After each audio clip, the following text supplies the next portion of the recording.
Dear students, अपना next video lecture है video lecture 11।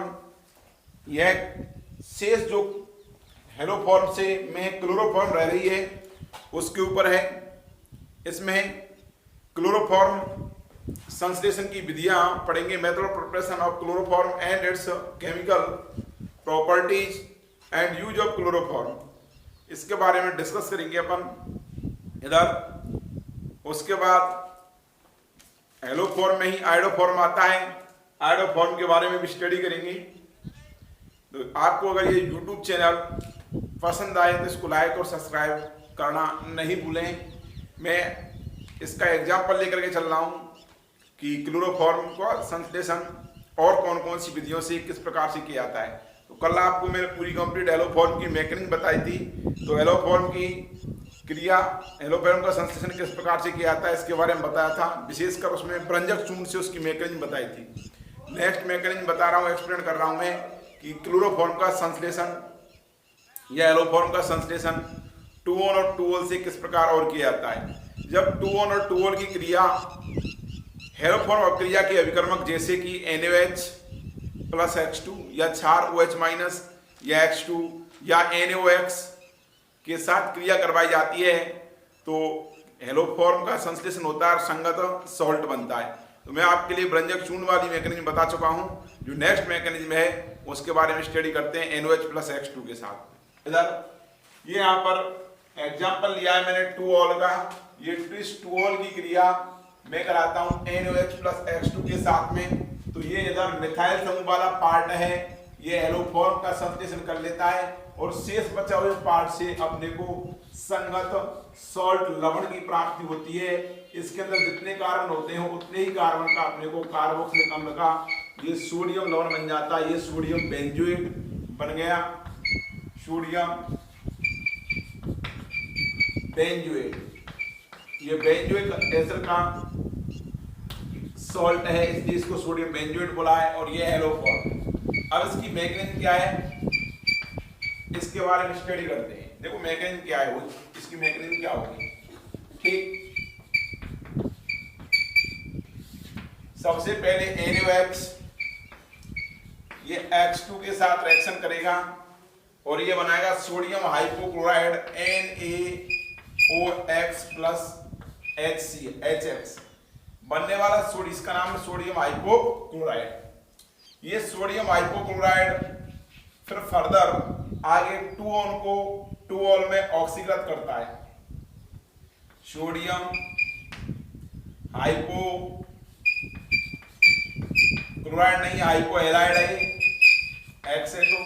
ये सोडियम हाइपोहैलाइड 2-ol को 2-on में ऑक्सीकृत करता है। किस प्रकार से करेगा, CH3 ये CHOH और ये pH लगा दिया भाई मैंने। इस पहले समूह को 5 भी लिख सकते हैं और pH भी लिख सकते हैं। इसकी क्रिया NaOH सोडियम हाइपोहैलाइड के साथ कराएंगे। तो देखो इधर इसके अंदर ये NaO- होता है और X होता है प्लस के रूप में। ठीक, तो क्या होगा, यहां पर ये H लगा हुआ है भाई, देखो इधर ये H लगा हुआ है। यहां पर इस H प्लस को सबसे पहले एसिड बेस रिएक्शन होगी। यहां पर इस H प्लस को कौन लेगा, NaO-, ये स्ट्रॉन्ग बेस है, संयुग्मी क्षार है, ये H प्लस अम्ल है। ये NaO- इस H प्लस को लेता है और क्या बना लेगा, H प्लस को लेकर के ये NaOH बना लेगा। यहां पर ऑक्सीडेशन किस प्रकार से होगा, इसको H प्लस को लेकर के ये ठीक NaOH बना लेता है। यहां पर ये 2 इलेक्ट्रॉन्स रह जाएंगे, मैं समझाने के लिए बता रहा हूं उस मैकेनिज्म को। यहां पर ये 2 इलेक्ट्रॉन्स रह जाएंगे, ये रह जाएगा O-, इधर ये रह जाता है O-। ये O- इलेक्ट्रॉन सप्लाई करेगा यहां पर और ये H- के रूप में निकल जाता है। ये H- और ये X प्लस HX के रूप में बाहर निकल जाते हैं, ये HX। ठीक, और ये 2-on है, 2-ol है, ये 2-on में कन्वर्ट हो जाता है। इस प्रकार से 2-on के अंदर ये कन्वर्ट हो चुका है। मैं वापस से एक्सप्लेन करता हूं इसको। कि ये इससे H प्लस निकलेगा, एसिड बेस रिएक्शन होगी, ये निकलने वाला H प्लस है, ये NaO माइनस के साथ NaOH बना लेता है, देन इस पर नेगेटिव चार्ज आएगा, H प्लस निकलेगा तो बंद के दोनों इलेक्ट्रॉन को छोड़ करके जाएगा, ये इलेक्ट्रॉन सप्लाई इधर करेगा और ये H प्लस निकल करके ये X प्लस के साथ में HX बार निकाल देते हैं। ठीक है ना, मैं इसको वापस से यहाँ पर एज इट इज लिख रहा हूँ, आपको समझाने के लिए मैंने आपके लिए बता दिया है। इधर ये OH और ये H, ठीक। नेक्स्ट अगले स्टेप में क्या होगा, बनने वाला 2O है, ये फिर फर्दर क्रिया करेगा किसके साथ में, इधर ये CH सॉरी ये PH ही आ जाएगा, सीधा की सीधा क्या आ जाएगा, PH। किसके साथ क्रिया करेगा, NaOX के साथ में, सोडियम हाइपोहैलेट के साथ। इसके साथ इसके कितने मोल चाहिए, इसके लिए चाहिए इसके 3 मोल, तो 3 मोल ये 3H को रिप्लेसमेंट, 3 अल्फा HO को रिप्लेसमेंट करेगा और यहाँ पर इसका हेलोजनीकरण हो जाएगा। यहाँ तो क्या हुआ, ऑक्सीडेशन, और यहाँ होगा इसका हेलोजिनेशन।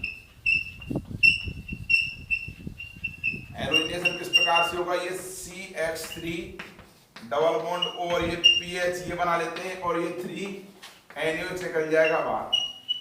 उसके बाद यहाँ पर न्यूक्लियोफिलिक एडिशन रिएक्शन होगी किस प्रकार से, ये CH3 C double bond O, ये PH, यहाँ पर ये 4 NaOH, यहाँ पर ये न्यूक्लियोफिलिक एडिशन होगा। किस प्रकार से न्यूक्लियोफिलिक एडिशन होता है, ये OH माइनस, ये Na प्लस और ये OH माइनस होगा। ये OH माइनस नाभिक इसलिए होगा, ये अटैक करता है इलेक्ट्रोफिलिक कार्बन पर, इधर ये अटैक करेगा, O पर नेगेटिव चार्ज आएगा, जैसे नेगेटिव चार्ज आता है तो CH3 ये OH, ये O नेगेटिव और ये PH, ठीक। CH3 नहीं, CH3।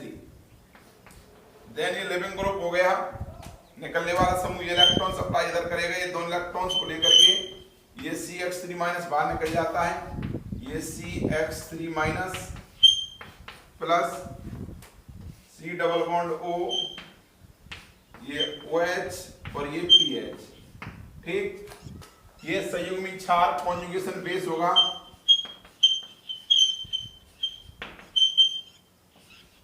ये संयुग्मी अम्ल होगा, ये कॉन्जुगेटेड एसिड होगा,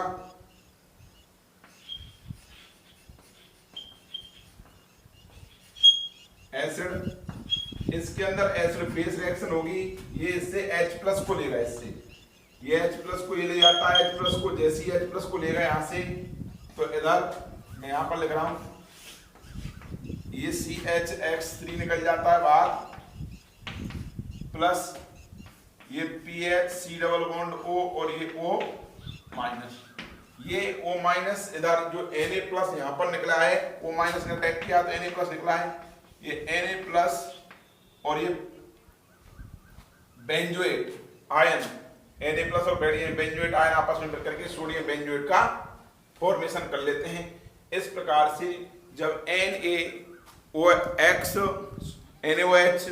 प्लस H2 के साथ रिएक्शन करवाई जाती है तो मैकेनिज्म इस प्रकार से संपन्न होती है। तो देखो उधर जिस कल मैंने आपके लिए व्यंजक चूर्ण वाली बताई थी, उस अपक्रिया की क्रिया विधि से इसके भी यही निष्कर्ष निकलता है कि 2On और 2L का मिथाइल समूह वाला पार्ट है।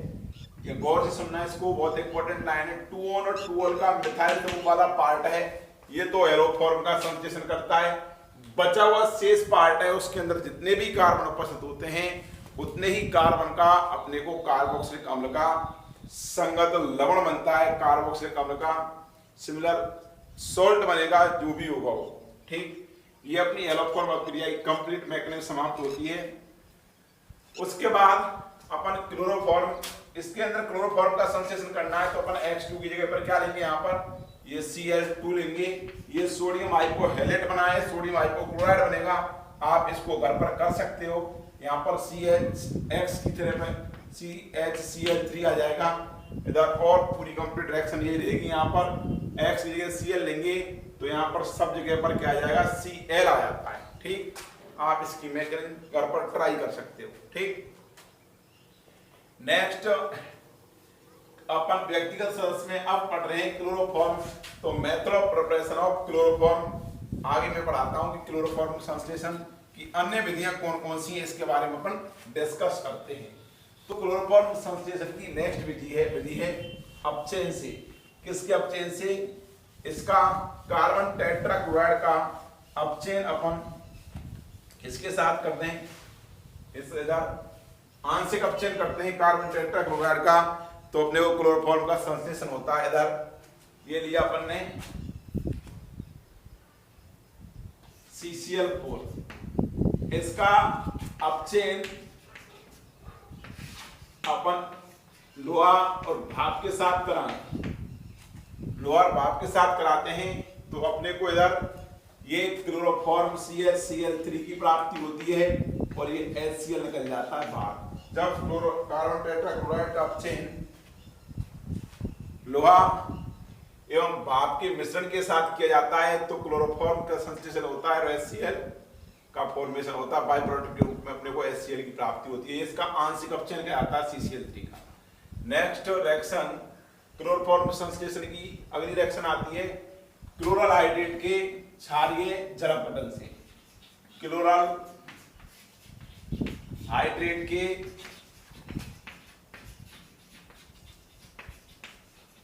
क्षारीय जल अपघटन से। क्लोरल हाइड्रेट के क्षारीय जल अपघटन से अपन क्लोरोफॉर्म का संश्लेषण किस प्रकार से करते हैं। तो देखो इधर ये रहा CCl3, ये CH, ये OH और ये OH, ये होता है क्लोरल हाइड्रेट। जब इस क्लोरल हाइड्रेट का क्षारीय जल अपघटन किया जाता है, क्षारीय जल अपघटन बोले तो ये किया जाएगा QH के माध्यम से।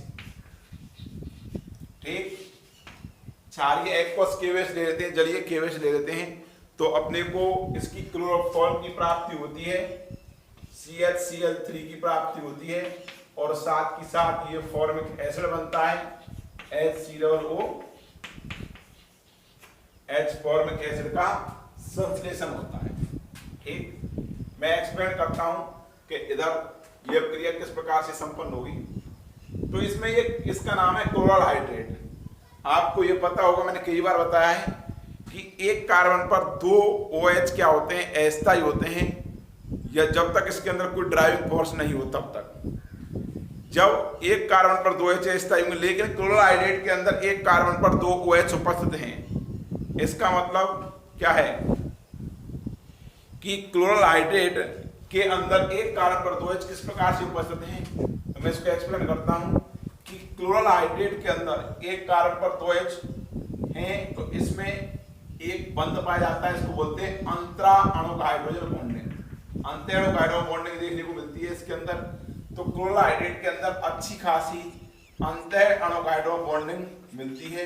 इसी वजह से ये क्लोरल हाइड्रेट पर एक कार्बन पर 2 OH क्या होते हैं, स्थायी होते हैं, ये स्थायी माने जाते हैं। ठीक, अब इसका अपन क्या कराते हैं, क्लोरल हाइड्रेट से कैसे संश्लेषण करते हैं, इसका जल अपघटन कराते हैं अपन, तो अपने को फॉर्मिक अम्ल बनेगा। यहाँ पर क्षारीय जल अपघटन करा रहे हैं अपन NaOH या QH के साथ, तो बनने वाला फॉर्मिक अम्ल है वो क्या करेगा भाई, वो संगत सॉल्ट का संश्लेषण कर लेता है। तो इधर ये वाला पार्ट CCl3 वाला पार्ट यहाँ से अलग होगा। CCl3 वाला पार्ट ये H को लेकर के यहाँ से क्या बना लेगा, ये क्लोरोफॉर्म बना लेता है। इधर क्लोरल हाइड्रेट के अंदर अंतरण हाइड्रोजन बॉन्डिंग हो गई।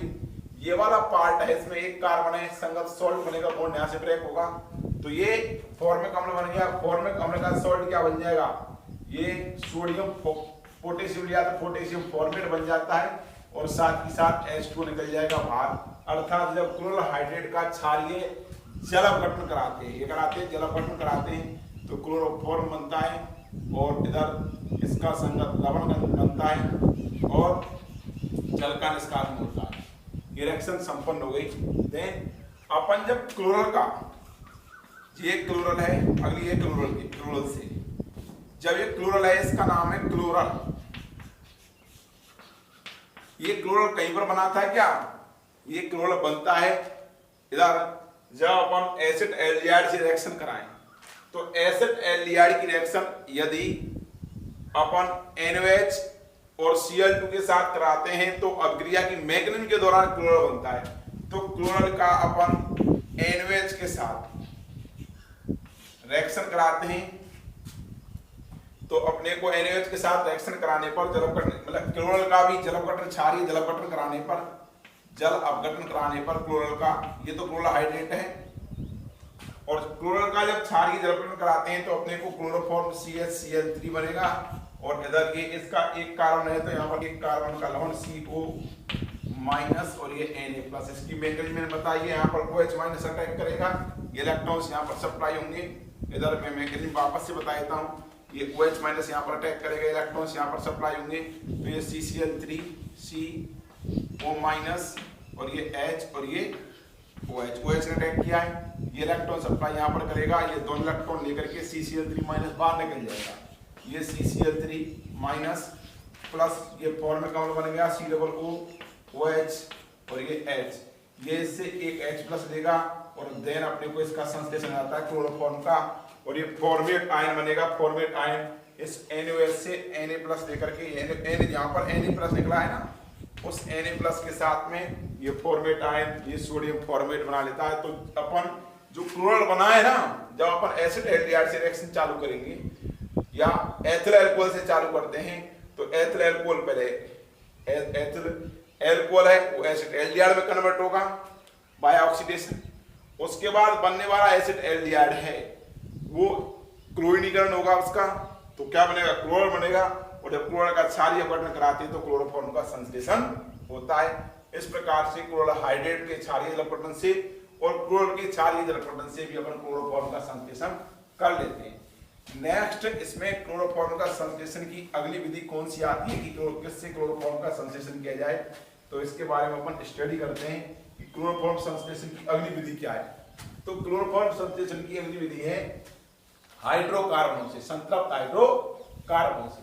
तो संतृप्त हाइड्रोकार्बनों की मैं बात करूं तो जब मेथेन, एथेन, प्रोपेन, जब मेथेन का अपन क्लोरीनीकरण कराते हैं, अगली विधि आती है जब मेथेन का अपन क्लोरीनीकरण कराते हैं सूर्य के प्रकाश की उपस्थिति में, तो ये पहले मिथाइल क्लोराइड बनता है और ये HCl बाहर निकल जाएगा हाइड्रोकार्बनों के क्लोरीनीकरण से। तो इसके बाद इसकी मेथेन के Cl2 के साथ क्रिया कराई तो मेथिल क्लोराइड बन गया।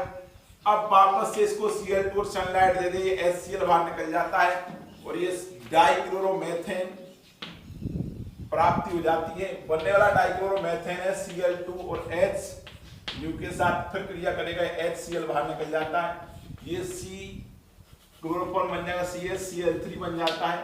बनने वाला CH Cl3 क्लोरोफॉर्म फिर Cl2 और H के साथ क्रिया करेगा, एंड प्रोडक्ट के रूप में अपने CCl4 प्राप्त होगा और HCl प्राप्त होगा।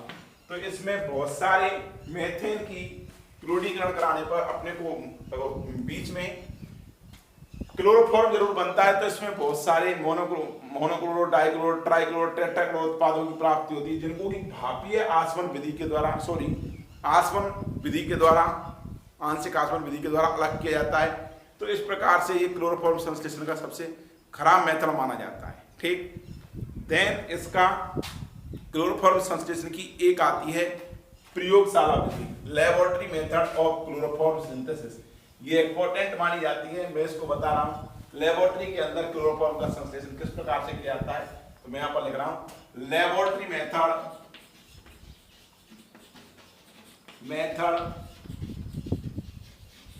Of chloroform synthesis. क्लोरोफॉर्म संश्लेषण का लेबोरेटरी मेथड क्या है, इधर देखना भाई।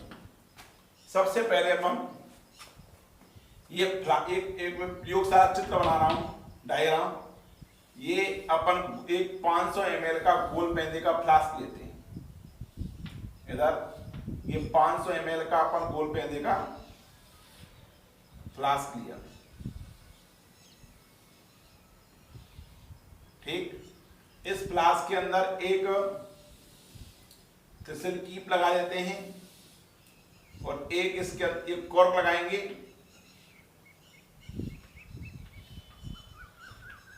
और इसके अंदर एक निकास नली लगा देते हैं। इस निकास नली का संबंध संघनित्र से कर देते हैं।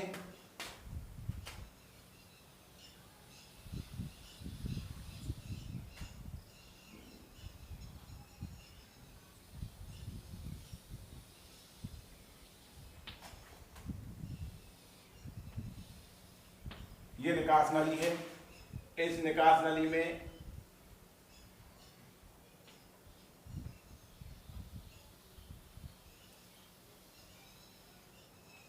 इधर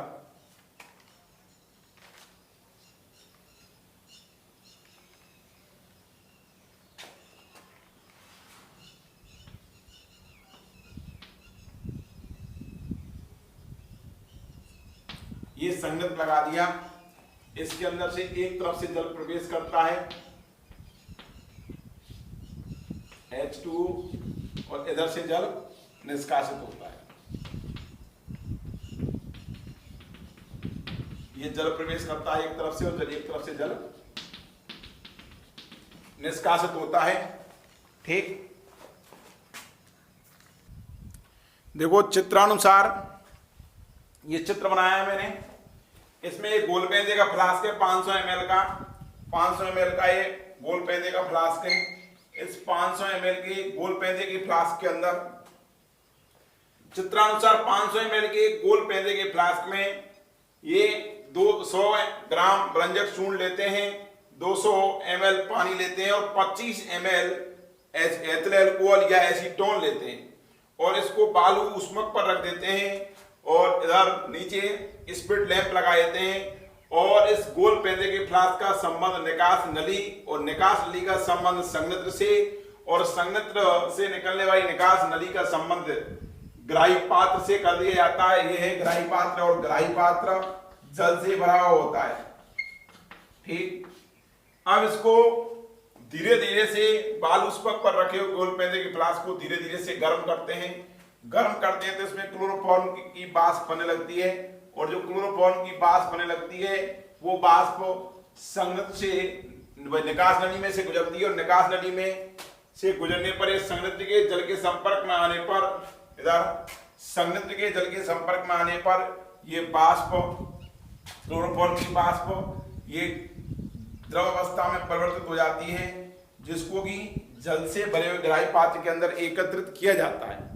तो इसमें क्लोरोफॉर्म जल से भारी होने के कारण ये किसके अंदर बैठ जाती है, इसके पेंदे के इससे जल के नीचे बैठ जाती है जबकि जल ऊपर रह जाता है। इस प्रकार से प्रयोगशाला के अंदर क्लोरोफॉर्म का संश्लेषण किया जाता है।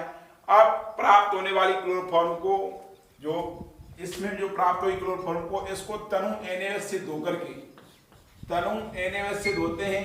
उसके बाद निर्जल AlCl2 से धोकर सुखा लेते हैं। तनु Na से धोकर के निर्जल CaCl2 से सुखा लेते हैं जिससे कि शुद्ध अवस्था में क्लोरोफॉर्म की प्राप्ति कर ली जाती है। मैं वापस रिपीट करता हूं। देखो एक 500 ml का फ्लास्क लेते हैं, इसको बाल उष्मक पर रख देते हैं और नीचे स्पिरिट लैंप लगा देते हैं और इससे निकलने वाली जो निकास नली है इस निकास नली का संबंध संघनित्र से और संघनित्र से निकलने वाली निकास नली का संबंध इधर ग्राही पात्र जल से भरे ग्राही पात्र से कर दिया जाता है।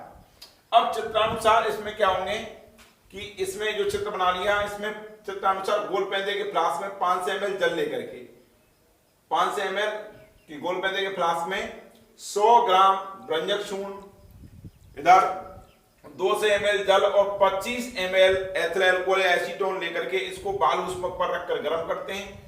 तो इसमें क्लोरोफॉर्म गैस की वाष्प बनती है। क्लोरोफॉर्म की क्या बनती है? वाष्प।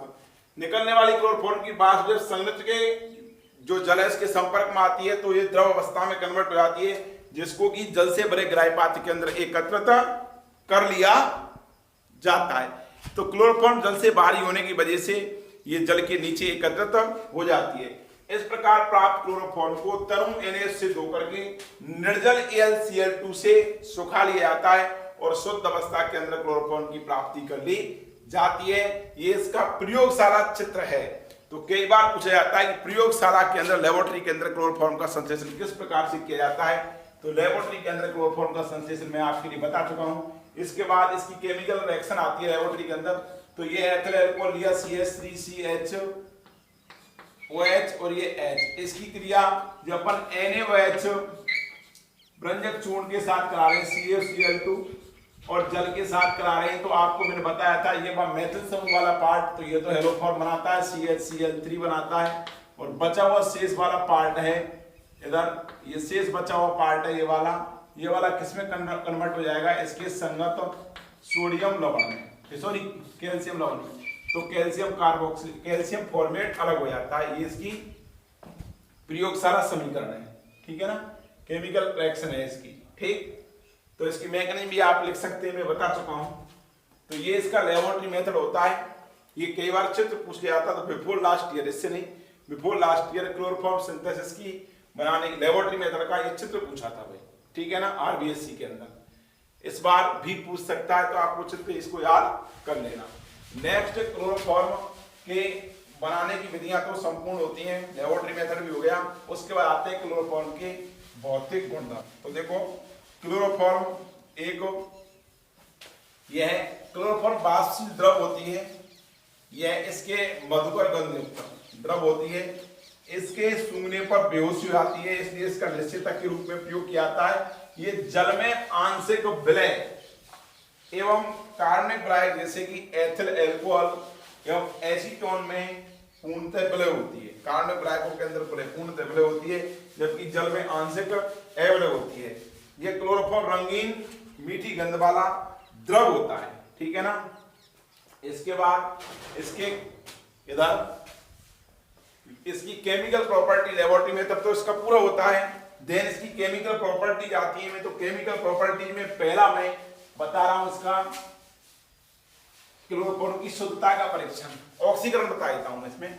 तो केमिकल प्रॉपर्टीज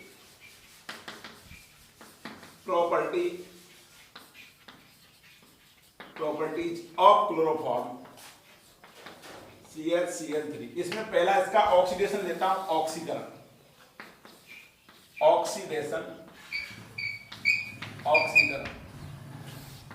देखो ऑक्सीकरण में क्या होगा, जब क्लोरोफॉर्म को वायु के अंदर खुला छोड़ दिया जाता है, तो ये सूर्य के प्रकाश के द्वारा क्लोरोफॉर्म को वायु के अंदर खुला छोड़ देंगे, तो ये सनलाइट सूर्य के प्रकाश की उपस्थिति में क्लोरोफॉर्म वायु के द्वारा ऑक्सीकृत होकर के एक विषैली गैस फॉस्जीन बनाती है COCl2, और साथ ही साथ इधर ये 2HCl, ये HCl निकल जाता है, 2HCl बाहर।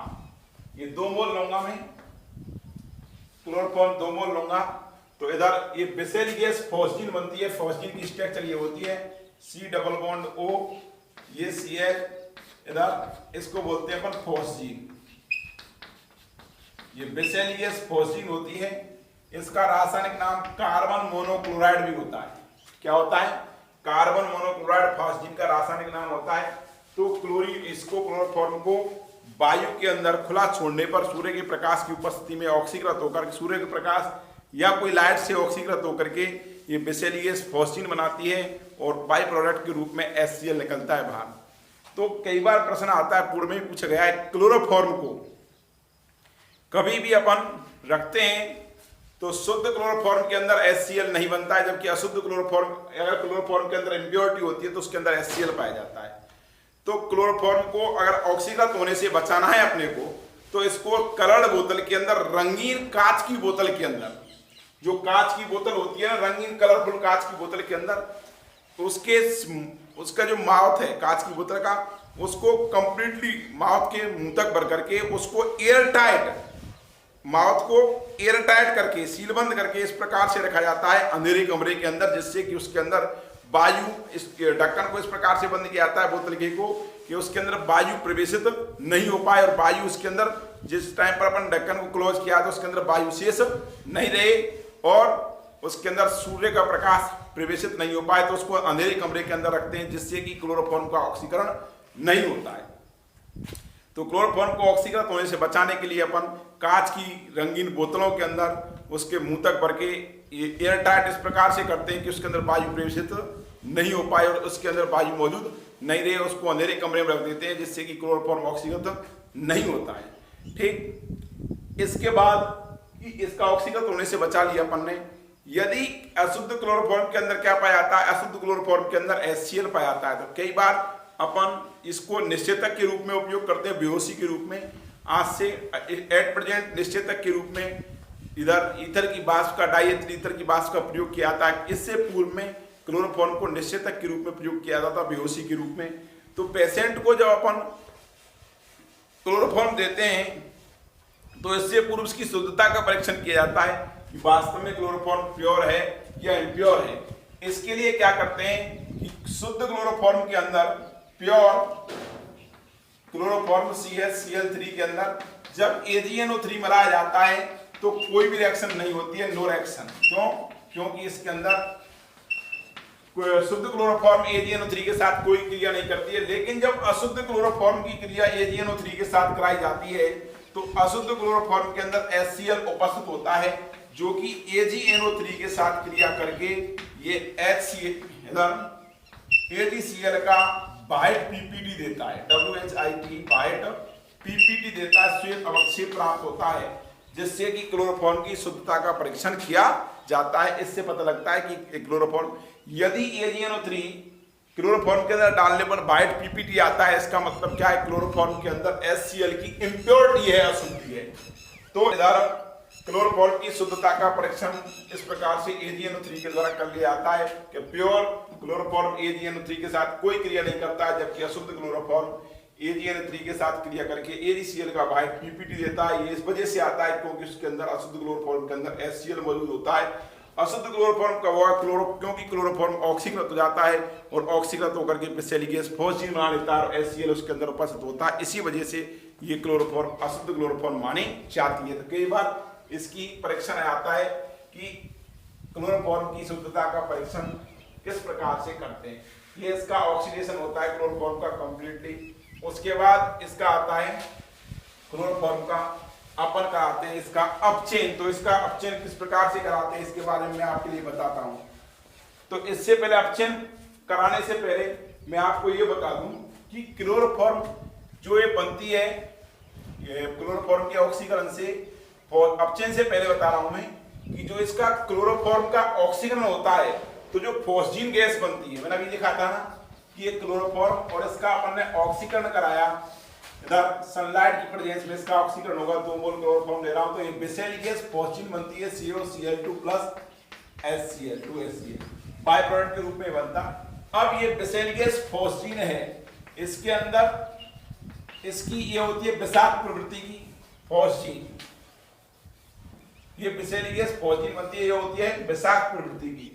तो क्लोरोफॉर्म के अंदर बनने वाली फॉस्फीन की विषाक्तता को दूर करने के लिए अपन क्या करें, तो क्लोरोफॉर्म की विषाक्तता को दूर करने के लिए अपन इसके अंदर 10% एथिल अल्कोहल मिलाते हैं। तो इसकी जब विषाक्तता को दूर करने के लिए इसके अंदर 10% एथिल अल्कोहल मिलाते हैं। तो एथिल अल्कोहल मिलाने पर फॉस्फीन के अंदर एथिल अल्कोहल मिलाने पर यह बना लेता है क्या, डाइएथिल कार्बोनेट का संश्लेषण कर लेता है। ये 2HCl बाहर निकल जाएगा, ये C डबल बॉन्ड O, ये O, ये C2H5, ये OC2H5 और इधर ये 2HCl बाहर निकल जाता है। इसका नाम है डाइएथिल कार्बोनेट, डाइएथिल कार्बोनेट। तो इस प्रकार से ये डाइएथिल कार्बोनेट बन जाता है और क्लोरोफॉर्म की विषाक्तता दूर हो जाती है। ठीक, तो क्लोरोफॉर्म की बनने वाले क्लोरोफॉर्म के अंदर जो विषैली गैस फॉस्फीन बनती है, इस फॉस्फीन की विषाक्तता को दूर करने के लिए अपन इसके अंदर एथिल अल्कोहल मिलाते हैं और एथिल अल्कोहल मिलाने पर यह बनता है डाइएथिल कार्बोनेट। और डाइएथिल कार्बोनेट ये अविषैला होता है, इसी वजह से अपन क्लोरोफॉर्म की विषाक्तता को दूर करने के लिए उसके अंदर थोड़ी बहुत मात्रा में अगर फॉस्फीन बन जाती है तो उसमें एथिल अल्कोहल मिला करके उस फॉस्फीन की विषाक्तता को समाप्त कर लिया जाता है। देन इसका आता है अपचयन। तो जब क्लोरोफॉर्म का अपचयन अपन अलग अलग अपचयन जैसे कि ZnHCl या इसके साथ Zn जिंक और जल के साथ कराते हैं तो अपन अलग अलग अपचायकों से इसका अपचयन कराते हैं तो अपने को अलग अलग उत्पाद प्राप्त होते हैं। जब इसका अपचयन जिंक और HCl के साथ कराते हैं तो डाइक्लोरोमेथेन बनता है, और जब इसका अपचयन अपन जिंक और भाप के साथ कराते हैं तो मेथेन गैस की प्राप्ति होती है। दोनों रिएक्शनों को मैं अपचयन की दोनों क्रियाओं को बता रहा हूं आपके लिए। तो इसके अपचयन में क्या होगा, जब इसका अपचयन जिंक और HCl के साथ कराएंगे तो डाइक्लोरोमेथेन बनेगा, और जब इसका अपचयन जिंक और H2O के साथ भाप के साथ जिंक और भाप के साथ कराते हैं तो मेथेन गैस बनती है। तो क्लोरोफॉर्म का अपचयन या अपन ZnHCl के साथ कराते हैं तो ये अपचित होकर के अपने को डाइक्लोरोमेथेन CH2Cl2 देता है, और इधर ये HCl बाहर निकल जाता है। और जब इसी क्लोरोफॉर्म का अपचयन ये अपन जिंक डस्ट और भाप के साथ कराते हैं तो ये मेथेन गैस देता है। क्या देता है? मेथेन गैस देता है। तो अलग अलग अपचायकों से इसका अपचयन कराने पर अपने को अलग अलग उत्पाद प्राप्त होते हैं। ये इसका क्लोरोफॉर्म का अपचयन होता है। इसके बाद आती है क्लोरोफॉर्म का कि एसीटोन के साथ क्रिया। तो क्लोरोफॉर्म की क्रिया जब एसीटोन के साथ कराई जाती है तो एक निंद्राकारी औषधि क्लोरीटोन का संश्लेषण होता है। मैं इसको बता रहा हूं किस प्रकार से क्लोरीटोन बनती है। अगर ये क्लोरोफॉर्म की क्रिया, इस क्लोरोफॉर्म की क्रिया जब अपन एसीटोन के साथ कराते हैं, ये एसीटोन है CH3 C+O और ये CH3, ठीक, क्षार की उपस्थिति में, क्षार लिया अपन KOH की उपस्थिति में, तो ये बनता है क्लोरीटोन। क्लोरीटोन एक निंद्राकारी औषधि है। CH3 इधर ये OH और ये CCl3 क्षार की प्रेजेंस में कराते हैं इसके जलीय KOH की उपस्थिति में, ठीक। तो ये क्या बनती है? विषैली गैस फॉस्जीन का संश्लेषण, सॉरी विषैली गैस नहीं, जब क्लोरोफॉर्म का क्रिया जब अपन एसीटोन के साथ कराते हैं तो अपन उपस्थिति है जलीय KOH की उपस्थिति में क्रिया संपन्न होती है तो अपने को क्लोरीटोन का संश्लेषण होता है। क्लोरीटोन क्या है? एक निंद्राकारी औषधि है, निंद्राकारी औषधि है।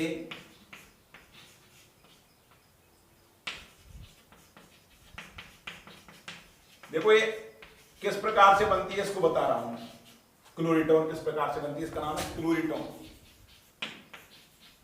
मैकेनिज्म बता रहा हूं। तो सबसे पहले ये क्षार क्लोरोफॉर्म के साथ क्रिया करके H, ये CCl3, इस H को लेगा H प्लस के रूप में, ये CCl3 माइनस रह जाएगा KOH minus H2O minus K plus. तो ये CCl3 माइनस को ले निकल जाता है बाहर और K प्लस निकल जाता है। तो ये CCl3 माइनस ये इसके ऊपर अटैक करता है, इधर एसीटोन के ऊपर। ये एसीटोन लिया अपन ने, डबल बॉन्ड, इसके ऊपर CCl3 माइनस अटैक करेगा, नाभिक स्नेही होगा, न्यूक्लियोफाइल, और कार्बोनाइल कार्बन, एसीटोन का जो कार्बन है इलेक्ट्रोफाइल होगा, क्योंकि इलेक्ट्रॉन जब यहाँ पर शिफ्ट होंगे तो कार्बन पॉजिटिव चार्ज आएगा, ये अटैक यहाँ पर करेगा। तो ये स्थिति बनती है CH3, ये CH3, ये O माइनस और ये CCl3। इसके बाद इसकी क्रिया H2O के साथ, यह क्रिया माध्यम से H2O लेगा, H2O लेने पर H प्लस यहाँ पर आता है, OH माइनस यहाँ निकल जाता है। OH माइनस और K प्लस आपस में क्रिया करके यहाँ पर K निकला है ना, वो KOH बना लेते हैं, और इधर से ये CH3, ये CH3, ये CCl3 और यहाँ पर ये OH आता है, इसका नाम है क्लोरीटोन। क्लोरीटोन का आईयूपीएसी नाम कई बार पूछा गया है, तो 1 2 3 इसका आईयूपीएसी नाम होता है बन बन बन। ये 3 बार क्लोरीन है तो बन बन बन trichloro 2 methyl propane, 3 carbon chain बने प्रोपेन और 2 ऑल। तो इसका आईयूपीएसी नाम क्या होगा? बन बन बन ट्राइक्लोरो 2 मेथिल प्रोपेन 2 ऑल। 2 पर क्या है? OH ग्रुप है, इसलिए इसका नाम होता है प्रोपेन 2 ऑल। इसकी जो नेक्स्ट एक्शन आती है एसीटोन के बाद, मैं इसका करा रहा हूं क्षारीय जल अपघटन। किसका? क्लोरोफॉर्म का। तो क्लोरोफॉर्म का जब क्षारीय जल अपघटन कराते हैं तो अपने को फॉर्मिक अम्ल की प्राप्ति होती है। इधर देखना किस प्रकार से इसका क्षारीय जल अपघटन होता है।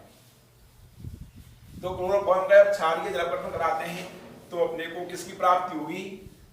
इसकी क्षारीय जल अपघटन कराने पर क्लोरोफॉर्म का अपने को फॉर्मिक अम्ल की प्राप्ति होती है। तो ये Cl इधर ये Cl और ये Cl, या मैं कह दूं और ये H, ठीक, ये CH Cl3 हो गई। इसका 4 की दिलापटन करा रहा हूं, 3KOH काम में लूंगा मैं।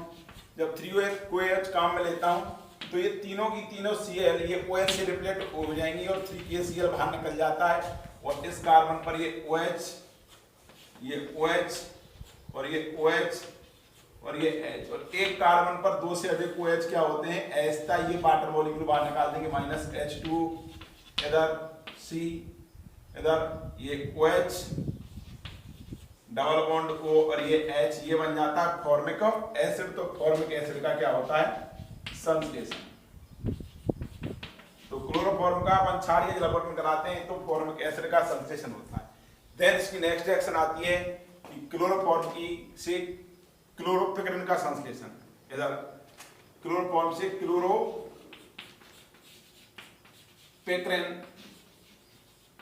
का संश्लेषण किस प्रकार से करते हैं, तो ये क्लोरोफॉर्म लिया अपन ने, इधर CCl3, इसको मैं ऐसे लिख सकता हूं CCl, 3 Cl है यहां पर, और ये H। जब क्लोरोफॉर्म की क्रिया सांद्र HNO2 के साथ कराई जाती है, सांद्र HNO2 नहीं HNO3, जब सांद्र HNO3 के साथ कराई जाती है तो क्लोरोपिक्रिन का संश्लेषण होता है, और क्लोरोपिक्रिन का उपयोग अश्रु गैस के रूप में, टीयर गैस के रूप में उपयोग किया जाता है, अश्रु गैस के रूप में। इस HNO3 की स्ट्रक्चर देखें तो अपन HNO3 को इस प्रकार से लिख सकते हैं, OH, ये N डबल बॉन्ड O और ये O। तो इसका सांद्र HNO3 के साथ क्रिया कराते तो एसिड बेस रिएक्शन होगी, H2 बाहर निकल जाता है इधर, और ये CCl3, ये C और ये NO2, या इसको मैं बोल दूं N डबल बॉन्ड O और ये O। इसका नाम है क्लोरोपिक्रिन, इंपॉर्टेंट रिएक्शन है क्लोरोपिक्रिन। इधर क्लोरोफॉर्म की एसीटोन के साथ क्रिया, पहली रिएक्शन, जैसे क्लोरोटोन बनता है, और क्लोरोफॉर्म की साथ HNO3 के साथ क्रिया, ये दोनों रिएक्शन इंपॉर्टेंट हैं। क्लोरोफॉर्म की क्रिया जब एसीटोन और क्षार NaOH के साथ कराते हैं तो एक निद्राकारी औषधि क्लोरीटोन का संश्लेषण होता है इधर। उसके बाद जब क्लोरोफॉर्म की क्रिया अपन साथ HNO3 के साथ कराते हैं तो अपने को क्लोरोपिक्रिन का संश्लेषण होता है, और बाय प्रोडक्ट के रूप में जल निकल जाता है बाहर। ठीक, इस CCl3 को अपन ऐसे लिख सकते हैं, 3 Cl है यहाँ पर, तो ये इधर ये Cl, ये Cl और ये Cl, ये इसका नाम है, इसका IUPAC नाम तुमसे पूछे तो ट्राइक्लोरो नाइट्रोमेथेन होगा क्लोरोपिक्रिन का IUPAC नाम, ट्राइक्लोरो नाइट्रोमेथेन। ठीक, इस प्रकार से ये क्लोरोपिक्रिन रही।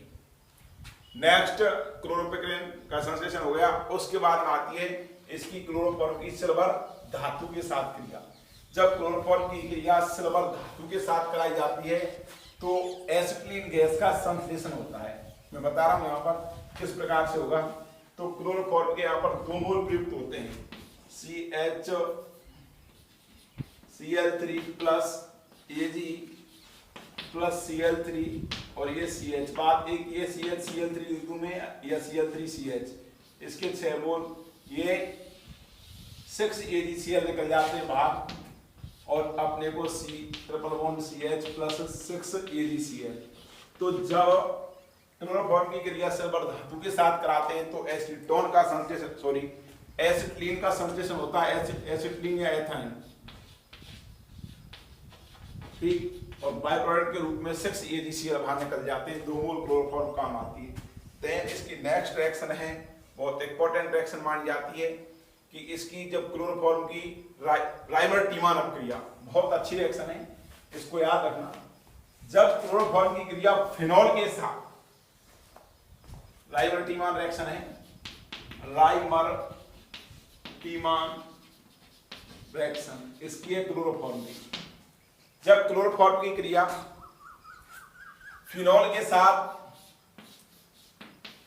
क्षार क्या लेते हैं अपन, क्षार लेते हैं एल्कोहलिक KOH। ठीक, फिनॉल क्रिया क्लोरोफॉर्म और क्षार एल्कोहलिक KOH की प्रेजेंस में कराते हैं तो अपने को सैलिसिलिक एल्डिहाइड, इधर ये OH सेल, इसका नाम है सैलिसिलिक एल्डिहाइड, ये 3KCl बाहर निकल जाते हैं और 2H2, ये राइमर-टीमान अभिक्रिया की समीकरण है। इसका नाम है सैलिसिलिक एसिड।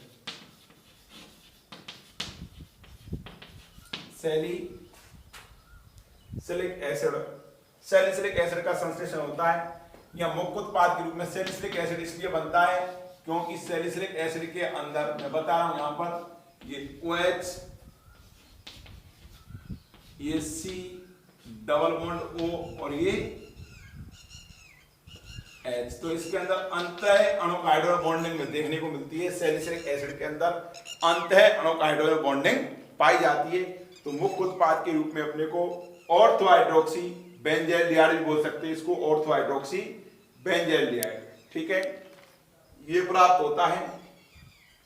इसको अपन सैलिसिलिक एसिड बोलते हैं। सैलिसिलिक एसिड नहीं, सॉरी, सैलिसिलिक एल्डिहाइड, एसिड नहीं है। सैलिसिलिक एसिड तो कब बनता है? जब इसकी क्रिया फिनोल की क्रिया CCl4 और KOH के साथ कराते हैं, एल्कोहलिक के साथ में, तब बनता है सैलिसिलिक एसिड। ये बनता है सैलिसिलिक एल्डिहाइड,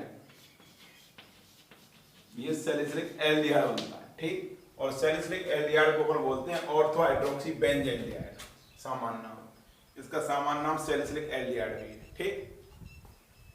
IUPAC नाम पूछे इसका, तो IUPAC नाम क्या होगा? 1 और 2, तो 2 हाइड्रोक्सी बेंजोएल्डिहाइड इसका IUPAC नाम होगा। इसके 3 मोल एल्कोहलिक KOH के प्रयुक्त होते हैं।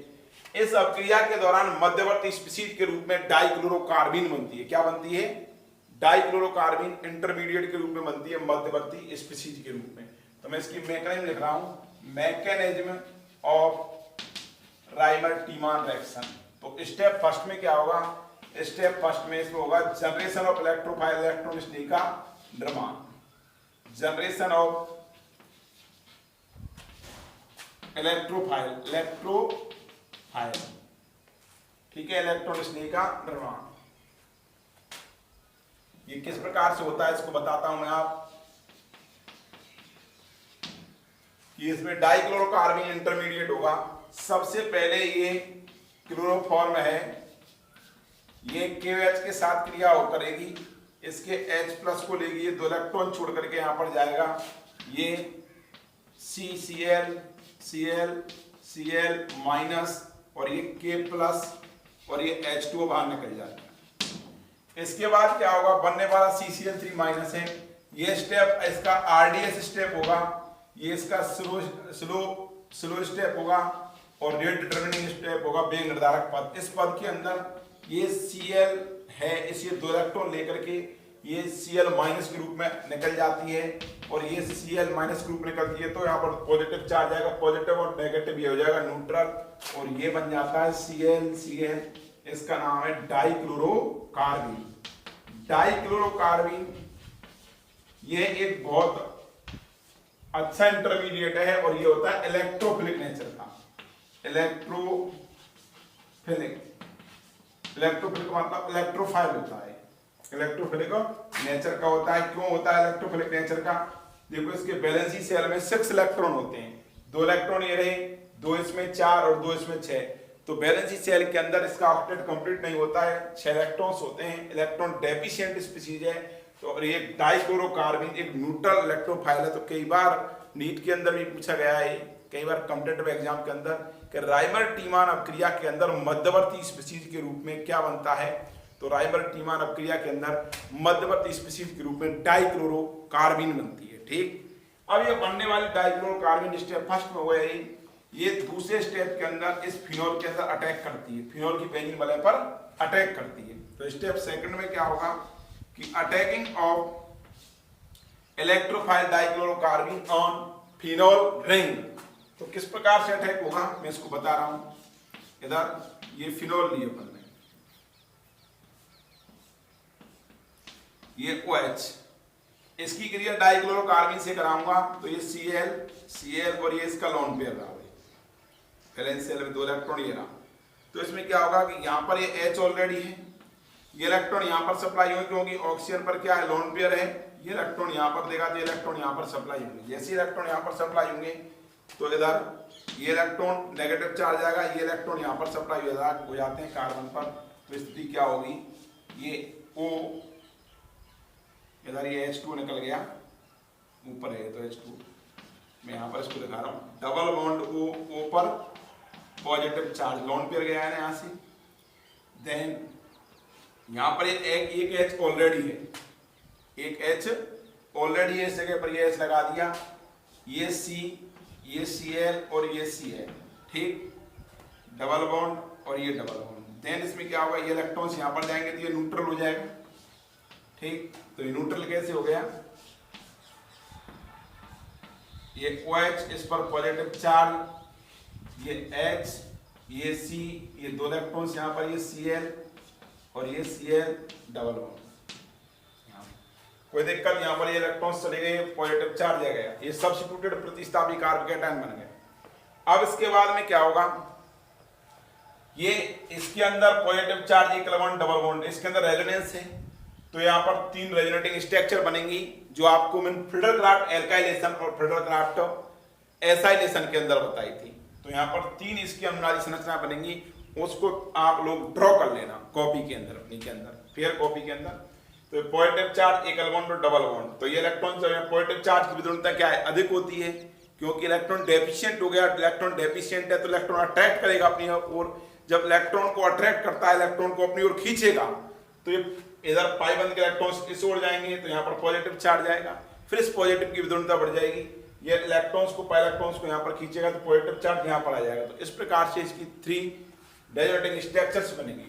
अगले स्टेप में क्या होगा कि ये एंटी एरोमेटिक नेचर का होता है भाई, सो ये होता है नॉन एरोमेटिक नेचर का। इसका क्या होगा अगले स्टेप में, एरोमेटाइजेशन। तो स्टेप थर्ड के अंदर इसका एरोमेटाइजेशन होगा। तो एरोमेटाइजेशन किस प्रकार से होता है मैं इसको बताऊंगा, इससे पहले इधर इसको एरोमेटाइजेशन को लिख रहा हूं मैं, डबल बॉन्ड और ये H, ये C, ये Cl और ये Cl, ये दो इलेक्ट्रॉन्स हैं। देखो इन दोनों इलेक्ट्रॉन्स को दे करके ये यहाँ पर जाएगा, ये H प्लस के रूप में निकलता है, ये H प्लस के रूप में जैसे ही निकलेगा तो यहाँ पर क्या होगा, ये लोन पेयर है, इस लोन पेयर को ये H प्लस ले लेगा, लोन पेयर को लेकर के इससे बॉन्ड बना लेता है। ये तो अपने दो इलेक्ट्रॉन्स को देकर के यहाँ पर एरोमेटाइजेशन कंप्लीट करेगा। ये पॉजिटिव चार्ज है यहाँ पर, जैसे दो इलेक्ट्रॉन्स को देता है तो H प्लस के रूप में निकलेगा, H प्लस के रूप में निकलता है तो यहाँ पर लोन पेयर के इलेक्ट्रॉन्स को ले लेगा, H प्लस लोन पेयर के इलेक्ट्रॉन्स को लेकर के इससे बॉन्ड बना लेगा, यहाँ पर बॉन्ड फॉर्मेशन हो जाएगा। तो ये बन गया यहाँ पर ये OH डबल बॉन्ड, ये डबल बॉन्ड और ये CH और ये Cl, ठीक। देन इसके बाद क्या होगा, इसकी क्रिया 2KOH के साथ, एल्कोहलिक KOH का अपन 3 मोल लिए थे, इसमें इसकी 2 KOH के साथ क्रिया कराएंगे। 1 मोल KOH 3KOH में 1 मोल KOH कंज्यूम हो चुका है और यहाँ पर ये 3 मोल KOH 2 मोल KOH काम में आएंगे, इसको ले लेगा। जैसे ही लेता है तो ये 2KCl बाहर निकल जाएगा, ठीक, 2 OH यहाँ पर आ जाएंगे। जैसे ये इस जगह पर आते हैं, ये OH, ये CH, ये OH और ये OH, और एक कार्बन पर 2 OH क्या होते हैं, अस्थाई। इधर ये H2 बाहर निकल जाएगा, -H2, और देन अपने को किसकी प्राप्ति हो जाएगी, सैलिसिलिक एल्डिहाइड का फॉर्मेशन हो जाता है, ये CHO और इसका नाम है सैलिसिलिक एल्डिहाइड। नो डाउट मैं वापस से रिपीट करता हूं इस रिएक्शन की क्रियाविधि को। राइबर्ट-टीमान इज इंपॉर्टेंट रिएक्शन, बहुत ज्यादा इंपॉर्टेंट रिएक्शन है कॉम्पिटिटिव दृष्टि से भी, और इसकी मैकेनिज्म भी कई बार पूछी जाती है। मैकेनिज्म में क्या पूछा जाता है, what is intermediate form in Reimer Tiemann reaction, तो dichlorocarbene form as intermediate in Reimer Tiemann reaction. तो राइबर्ट-टीमान को मैं वापस से समझाता हूं, when the phenol and chloroform treat in the presence of alcoholic KOH, then salicylic aldehyde is formation and formation by as a byproduct formation KCl and H2। तो इस reaction के अंदर आपको ये पूछा जाता है कि what is intermediate form in Reimer Tiemann reaction, तो intermediate always dichlorocarbene intermediate form as a dichlorocarbene intermediate form in Reimer Tiemann reaction. ये कैसा होता है, डाइक्लोरोकार्बन इलेक्ट्रोफिलिक नेचर का होता है। तो ये क्वेश्चन पूछा जाता है इसके अंदर मध्यवर्ती क्या बनता है। मैं इसकी मैकेनिज्म को वापस से बताता हूँ। तो इसके फर्स्ट स्टेप में क्या होगा, इलेक्ट्रॉन स्नेह का जनरेशन होता है, इलेक्ट्रॉन स्नेह का निर्माण कैसे होगा कि क्लोरोफॉर्म सबसे पहले KOH के एक मोल के साथ क्रिया करेगा, ये H+ को लेके यहाँ से ये CCl3- अलग होगा, ये K+ निकल जाएगा और H2 निकल जाएगा यहाँ से। उसके बाद ये बनने वाला CCl3- यहाँ से Cl- को निकालेगा, ये स्टेप इसका RDS होगा, स्लो होगा। ये Cl- निकलता है तो अपने को डाइक्लोरोकार्बन बनेगा। डाइक्लोरोकार्बन ये होता है उदासीन इलेक्ट्रोफाइल न्यूट्रल इलेक्ट्रॉन स्नेह। ये बेंजीन स्टेप सेकंड के अंदर ये फिनोल की बेंजीन बले की ऑर्थो स्थिति पर अटैक करेगा, एप्सो के सापेक्ष ऑर्थो, ये मेटा, ये पैरा। तो ऑर्थो स्थिति पर अटैक क्यों करता है, ऑर्थो प्रोडक्ट क्यों बनेगा, क्योंकि अपना जो उत्पाद बन रहा है सैलिसिलिक एल्डिहाइड, इसके अंदर ड्राइविंग फोर्स क्या है, इसके अंदर अंतः अणुक हाइड्रोजन बॉन्डिंग पाई जाती है। मैंने दिखा रखी है अंतः हाइड्रोजन बॉन्डिंग। ये अंतः हाइड्रोजन बॉन्डिंग की वजह से ये इस ऑर्थो स्थिति पर अटैक करता है। ये ऑर्थो प्रोडक्ट फेवरेबल एक्शन है। जैसे ही इसने अटैक किया तो यहाँ पर इलेक्ट्रॉन्स सप्लाई कौन करेगा, लोन पेयर यहाँ पर इलेक्ट्रॉन्स देगा। इसका OH का +R इफेक्ट लग रहा है यहाँ पर, ये इलेक्ट्रॉन्स यहाँ पर जाएंगे तो यहाँ इलेक्ट्रॉन्स के लिए पास चले जाएंगे। यहाँ पर ऑलरेडी ये लोन पेयर प्रेजेंट है, डाइक्लोरोकार्बन की डिस्टर्ब नहीं किए, काम में नहीं है बॉन्डिंग में। यहाँ पर भी प्रेजेंट है, ये इलेक्ट्रॉन्स जब यहाँ पर सप्लाई करेगा तो सोक्शन इस पर पॉजिटिव चार्ज आएगा कार्बन पर। अगले स्टेप में क्या होगा, यहाँ पर ये रेजोनेंस होगा, positive charge equal bond double bond, तो रेजोनेंस होगा। मैंने आपको जब फ्रेडल-क्राफ्ट एल्काइलेशन एसाइलेशन की मैकेनिज्म बताई थी तो उसमें 3 रेजोनेटिंग स्ट्रक्चर्स बताइए, आप उन 3 रेजोनेटिंग स्ट्रक्चर्स को यहाँ पर भी बना सकते हो। क्योंकि ये पॉजिटिव चार्ज की विद्युलता क्या होगी, बढ़ गई, तो इलेक्ट्रॉन्स यहाँ पर सप्लाई होंगे तो पॉजिटिव चार्ज यहाँ जाएगा। ये पॉजिटिव चार्ज और डबल बॉन्ड ये कॉन्जुगेशन में है, पॉजिटिव चार्ज की इलेक्ट्रॉन नेगेटिविटी ज्यादा है, इलेक्ट्रॉन सप्लाई यहाँ पर करेगा, पॉजिटिव चार्ज यहाँ जाएगा। इस प्रकार से 3 रेजोनेटिंग स्ट्रक्चर्स बन जाएंगे इसके अनुनादी संरचना में। देन एरोमेटाइजेशन होगा, एरोमेटिकरण होगा, तो इसमें दोनों इलेक्ट्रॉन को सप्लाई H+ करेगा, यहाँ पर दोनों H+ दो इलेक्ट्रॉन को सप्लाई यहाँ पर कर जाता है, हाइड्रोजन इलेक्ट्रॉन को छोड़ करके जाएगा, H+ के रूप में निकलेगा, दोनों इलेक्ट्रॉन यहाँ पर सप्लाई हुए, एरोमेटाइजेशन हो गया। ये H+ के रूप में जाएगा, ये यहाँ पर लोन पेयर है, लोन पेयर के इलेक्ट्रॉन्स को लेकर H+ यहाँ पर ये बॉन्ड बना लेता है। देन इसकी KOH के साथ 2 मोल KOH के साथ क्रिया कराते हैं, 2KCl बाहर निकल जाता है और यहाँ पर 2 H आते हैं। और हम जानते हैं एक कार्बन पर 2 H क्या होंगे, अनस्टेबल होंगे, ये H2 बाहर निकाल देते हो और सैलिसिलिक एल्डिहाइड की अपने को प्राप्ति हो जाती है। इसी राइबल-टीमान रिएक्शन के अंदर यदि मैं क्लोरोफॉर्म नहीं दे करके और मैं यहाँ पर प्रयुक्त करता हूं CCl4 तो अपने को उत्पाद के रूप में क्या प्राप्त होगा, अपने को उत्पाद के रूप में CCl4 प्रयुक्त करने पर सैलिसिलिक एल्डिहाइड की जगह पर अपने को सैलिसिलिक एसिड की प्राप्ति होती है और प्योर KOH काम में लेंगे तो यहाँ पर CHO की जगह पर ये COOH आ जाता है और इधर ये 4KCl और 2H2O बाहर निकलेंगे, ये 4KCl और इस के अंदर भी ये सैलिसिलिक एल्डिहाइड की जगह सैलिसिलिक एसिड बनता है। ये रिएक्शन भी राइबल-टीमान रिएक्शन मानी जाती है और इसके अंदर भी अंतरा अणुक हाइड्रोजन बॉन्डिंग देखने को मिलती है। ये इसका सैलिसिलिक एसिड के अंदर अंतरा अणुक हाइड्रोजन बॉन्डिंग है, ठीक है, am I right? When the phenol treat with CCl4 and alcoholic KOH, then salicylic acid is formation is reaction is known as राइबल-टीमान reaction. Okay, कि जब फिनॉल को KOH और CCl4 के साथ उपचारित किया जाता है तो अपने को मुख्य उत्पाद के रूप में सैलिसिलिक एसिड की प्राप्ति होती है और बाई प्रोडक्ट के रूप में KCl और H2O बनता है। ये रिएक्शन भी राइबल-टीमान के नाम से जानी जाती है, ठीक। अगली रिएक्शन इसकी राइबल-टीमान के बाद इसकी आती है कार्बेल एमीन अपक्रिया। यह रिएक्शन भी बहुत इंपॉर्टेंट है कि क्लोरोफॉर्म कार्बिन एमीन अपक्रिया किस प्रकार से देता है, मैं आपको बता रहा हूं। कार्बेल एमीन अपक्रिया क्या है, जब क्लोरोफॉर्म की अपक्रिया प्राथमिक एमीन के साथ और एल्कोहलिक KOH के साथ कराई जाती है तो एक दुर्गंध युक्त यौगिक आइसोसाइनाइड की प्राप्ति होती है और यह अपक्रिया कार्बेल एमीन अपक्रिया के नाम से जानी जाती है। कार्बेल एमीन रिएक्शन देखो इधर, जब इस क्लोरोफॉर्म की क्रिया अपन प्राइमरी एमीन ली RNH2, इस प्राइमरी एमीन की क्रिया क्लोरोफॉर्म के साथ कराते हैं और अपन लेते हैं एल्कोहलिक KOH, एल्कोहलिक KOH। तो यहां पर ये बनेगा R, ये आइसोसाइनाइड C, ये KCl इधर 3KCl बन जाता है और 2H2O। और ये रिएक्शन जानी जाती है कार्बोनिल क्रिया के नाम से। जब बंडीरी एमीन की क्रिया क्लोरोफॉर्म और एल्कोहलिक QH के साथ कराई जाती है तो मुख्य एक अति द्रवगंधित यौगिक आइसोसाइनाइड की प्राप्ति होती है। ठीक है, आइसोसाइनाइड बनता है, इसको कार्बोनिल एमीन के नाम से जानते हैं। आइसोसाइनाइड को कार्बोनिल एमीन के नाम से जानते हैं और यह क्रिया कार्बोनिल एमीन क्रिया के नाम से जानी जाती है। जब भोपाल गैस त्रासदी हुई थी तो उस टाइम पर उस कार्बाइड फैक्ट्री से मिथाइल आइसोसाइनाइड का MIC का मिथाइल आइसोसाइनाइड का रिसाव हुआ था, जिसमें लाखों लोगों की मृत्यु हुई थी।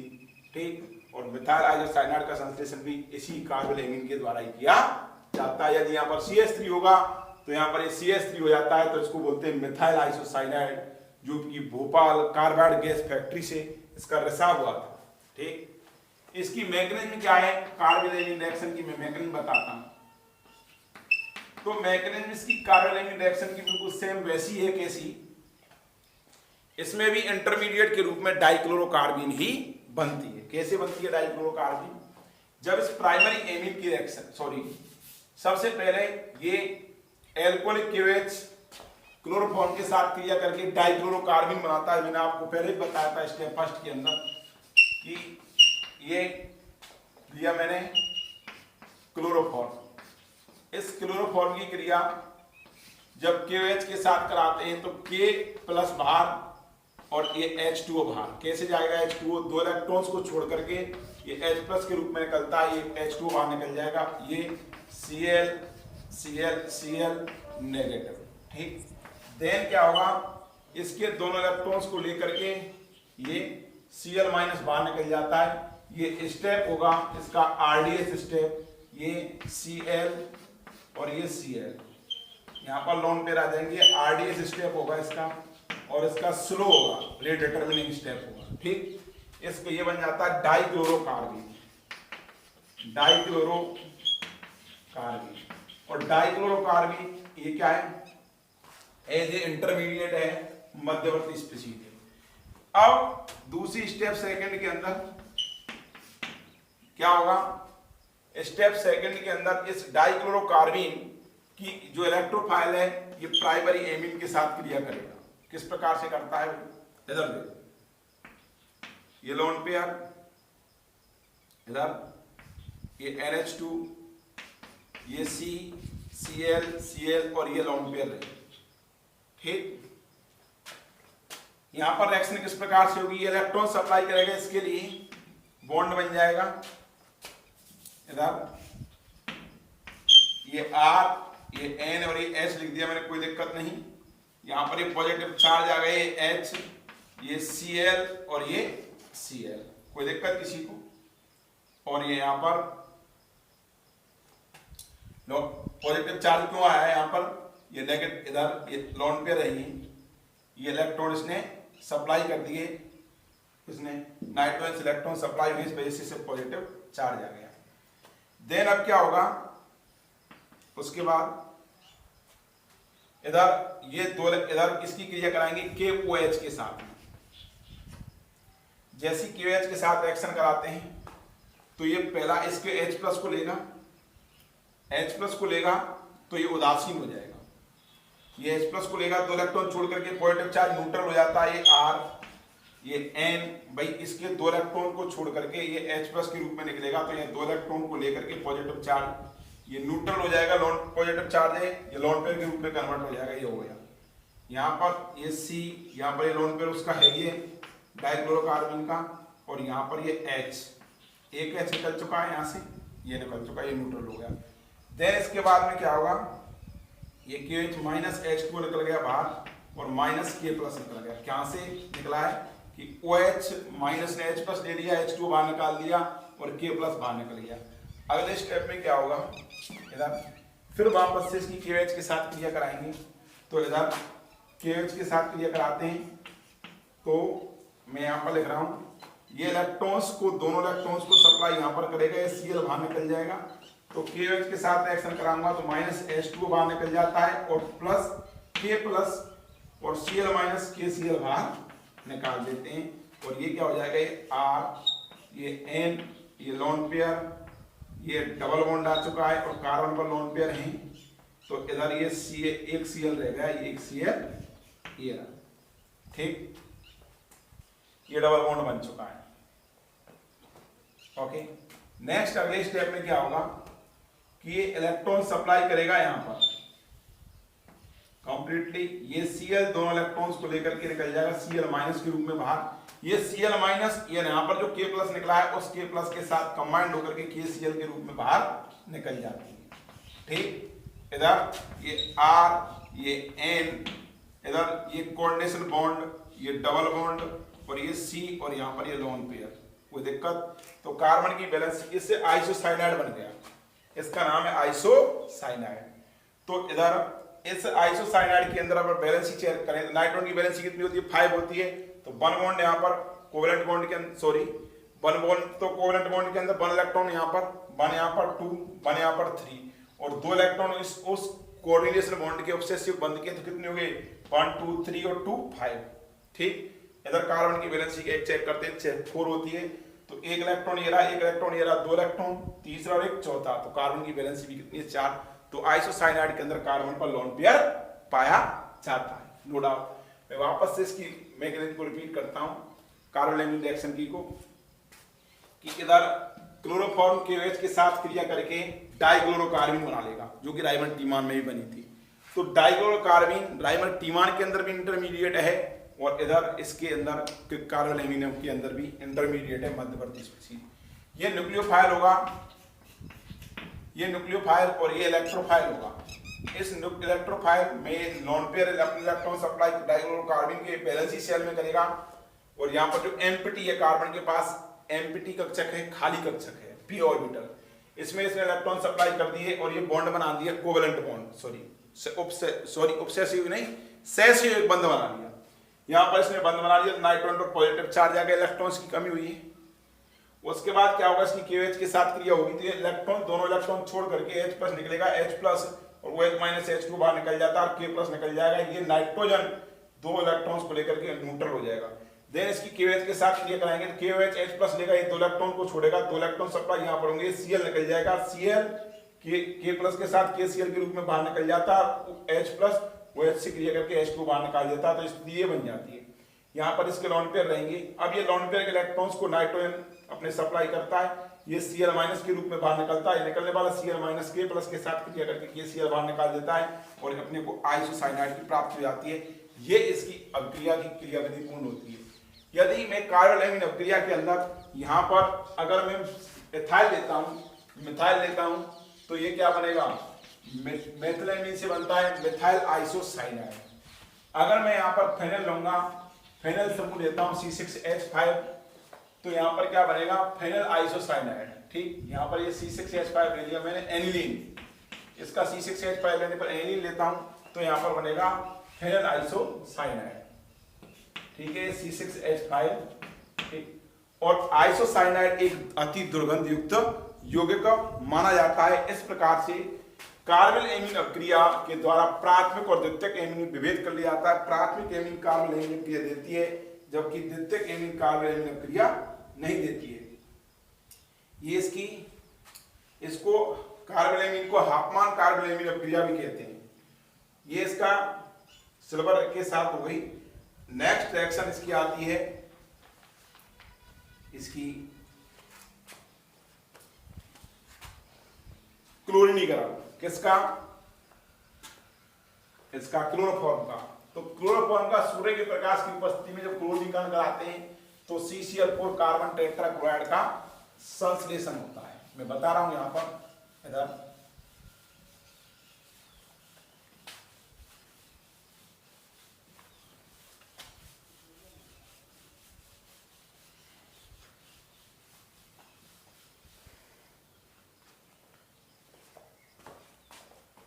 इस क्लोरोफॉर्म की क्रिया क्लोरीनीकरण Cl2 के साथ कराएं सनलाइट की प्रेजेंस में, तो ये CHCl3 ये CCl4 बनाता है कार्बन टेट्राक्लोराइड और HCl निकल जाता है बाहर, तो एंड प्रोडक्ट के रूप में अपने को कार्बन टेट्राक्लोराइड की प्राप्ति होती है। नेक्स्ट इसकी अगली रिएक्शन है एल्कीनों के साथ क्रिया। तो जब क्लोरोफॉर्म की क्रिया जब क्लोरोफॉर्म की क्रिया पेरोक्साइड की प्रेजेंस में, किसकी प्रेजेंस में? पेरोक्साइड की प्रेजेंस में एल्कीनों के साथ कराई जाती है। तो ये अपन ली एल्कीन, ये ब्यूटेन ली में, इस ब्यूटेन की क्रिया अपन क्लोरोफॉर्म के साथ करा दें पेरोक्साइड की प्रेजेंस में, पेरोक्साइड की उपस्थिति में। तो पेरोक्साइड की उपस्थिति में इस ब्यूटेन पर क्लोरोफॉर्म का एंटी मार्कोनी-कॉप एडिशन होता है। क्या होता है? Anti Markovnikov addition. तो यहां पर H+ तो उस कार्बन पर जुड़ता है जहां पर कि हाइड्रोजन की संख्या कम होती है, और CCl3- उस कार्बन पर जुड़ता है जहां पर हाइड्रोजन की संख्या उच्च होती है। तो यहां पर एंटी मार्कोनी-कॉप एडिशन होगा किसका? क्लोरोफॉर्म का। तो H तो यहां पर जुड़ेगा और CCl3 यहां पर जुड़ता है। ये अभिक्रिया की क्रियाविधि मुक्त मूलक क्रियाविधि के द्वारा संपन्न होती है। ये CH2, ये H यहां पर जुड़ेगा तो CH2 हो जाएगा, और यहां पर जब CCl3 जुड़ेगा तो ये CH2 और ये CCl3। इधर तो इस जो का यूपीएससी नाम होगा 1 2 3 4 5 1 ट्राइक्लोरोपेंटेन का संश्लेषण हो जाता है। इस प्रकार से ये क्लोरोफॉर्म की जो केमिकल प्रॉपर्टीज हैं वो प्रॉपर्टीज क्या होती हैं? समाप्त होती हैं। देन क्लोरोफॉर्म के उपयोग आते हैं। तो क्लोरोफॉर्म का उपयोग निश्चेतक के रूप में प्रयोग करते हैं। क्लोरोफॉर्म ब्लैक के रूप में प्रयुक्त की जाती है। क्लोरोफॉर्म को प्रयोगशाला में अभिकर्मक के रूप में प्रयुक्त करते हैं। क्लोरोफॉर्म का उपयोग रोगाणुनाशी के रूप में भी उपयोग इसका किया जाता है। और क्लोरोफॉर्म का उपयोग क्लोरोपेक्रेन, क्लोरीटॉन के क्लोरोपेक्रेन जो अश्रु गैस है उसके संश्लेषण में किया जाता है। क्लोरीटॉन जो एक निंद्राकारी औषधि है उसके संश्लेषण में भी इसका उपयोग किया जाता है। मैं इसका एक चार्ट बना रहा हूं, ओवरऑल जो कंप्लीट रिएक्शंस है क्लोरोफॉर्म की, उस क्लोरोफॉर्म की कंप्लीट रिएक्शंस का मैं आपको एक चार्ट बना रहा हूं। उस चार्ट को आप ड्रॉ कर देना।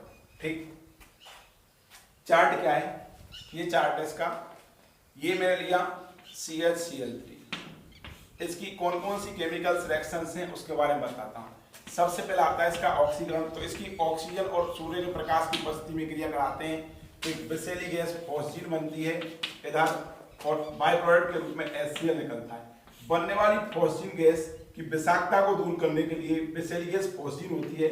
ये फॉस्जीन, इस फॉस्जीन की विषाक्तता को दूर करने के लिए अपन 2 मोल एथिल अल्कोहल के साथ इसकी क्रिया कराते हैं। तो जो फॉस्जीन है वो डाई एथिल कार्बोनेट में परिवर्तित हो जाती है, और ये डाई एथिल कार्बोनेट ये कैसा होता है? अविषैला होता है।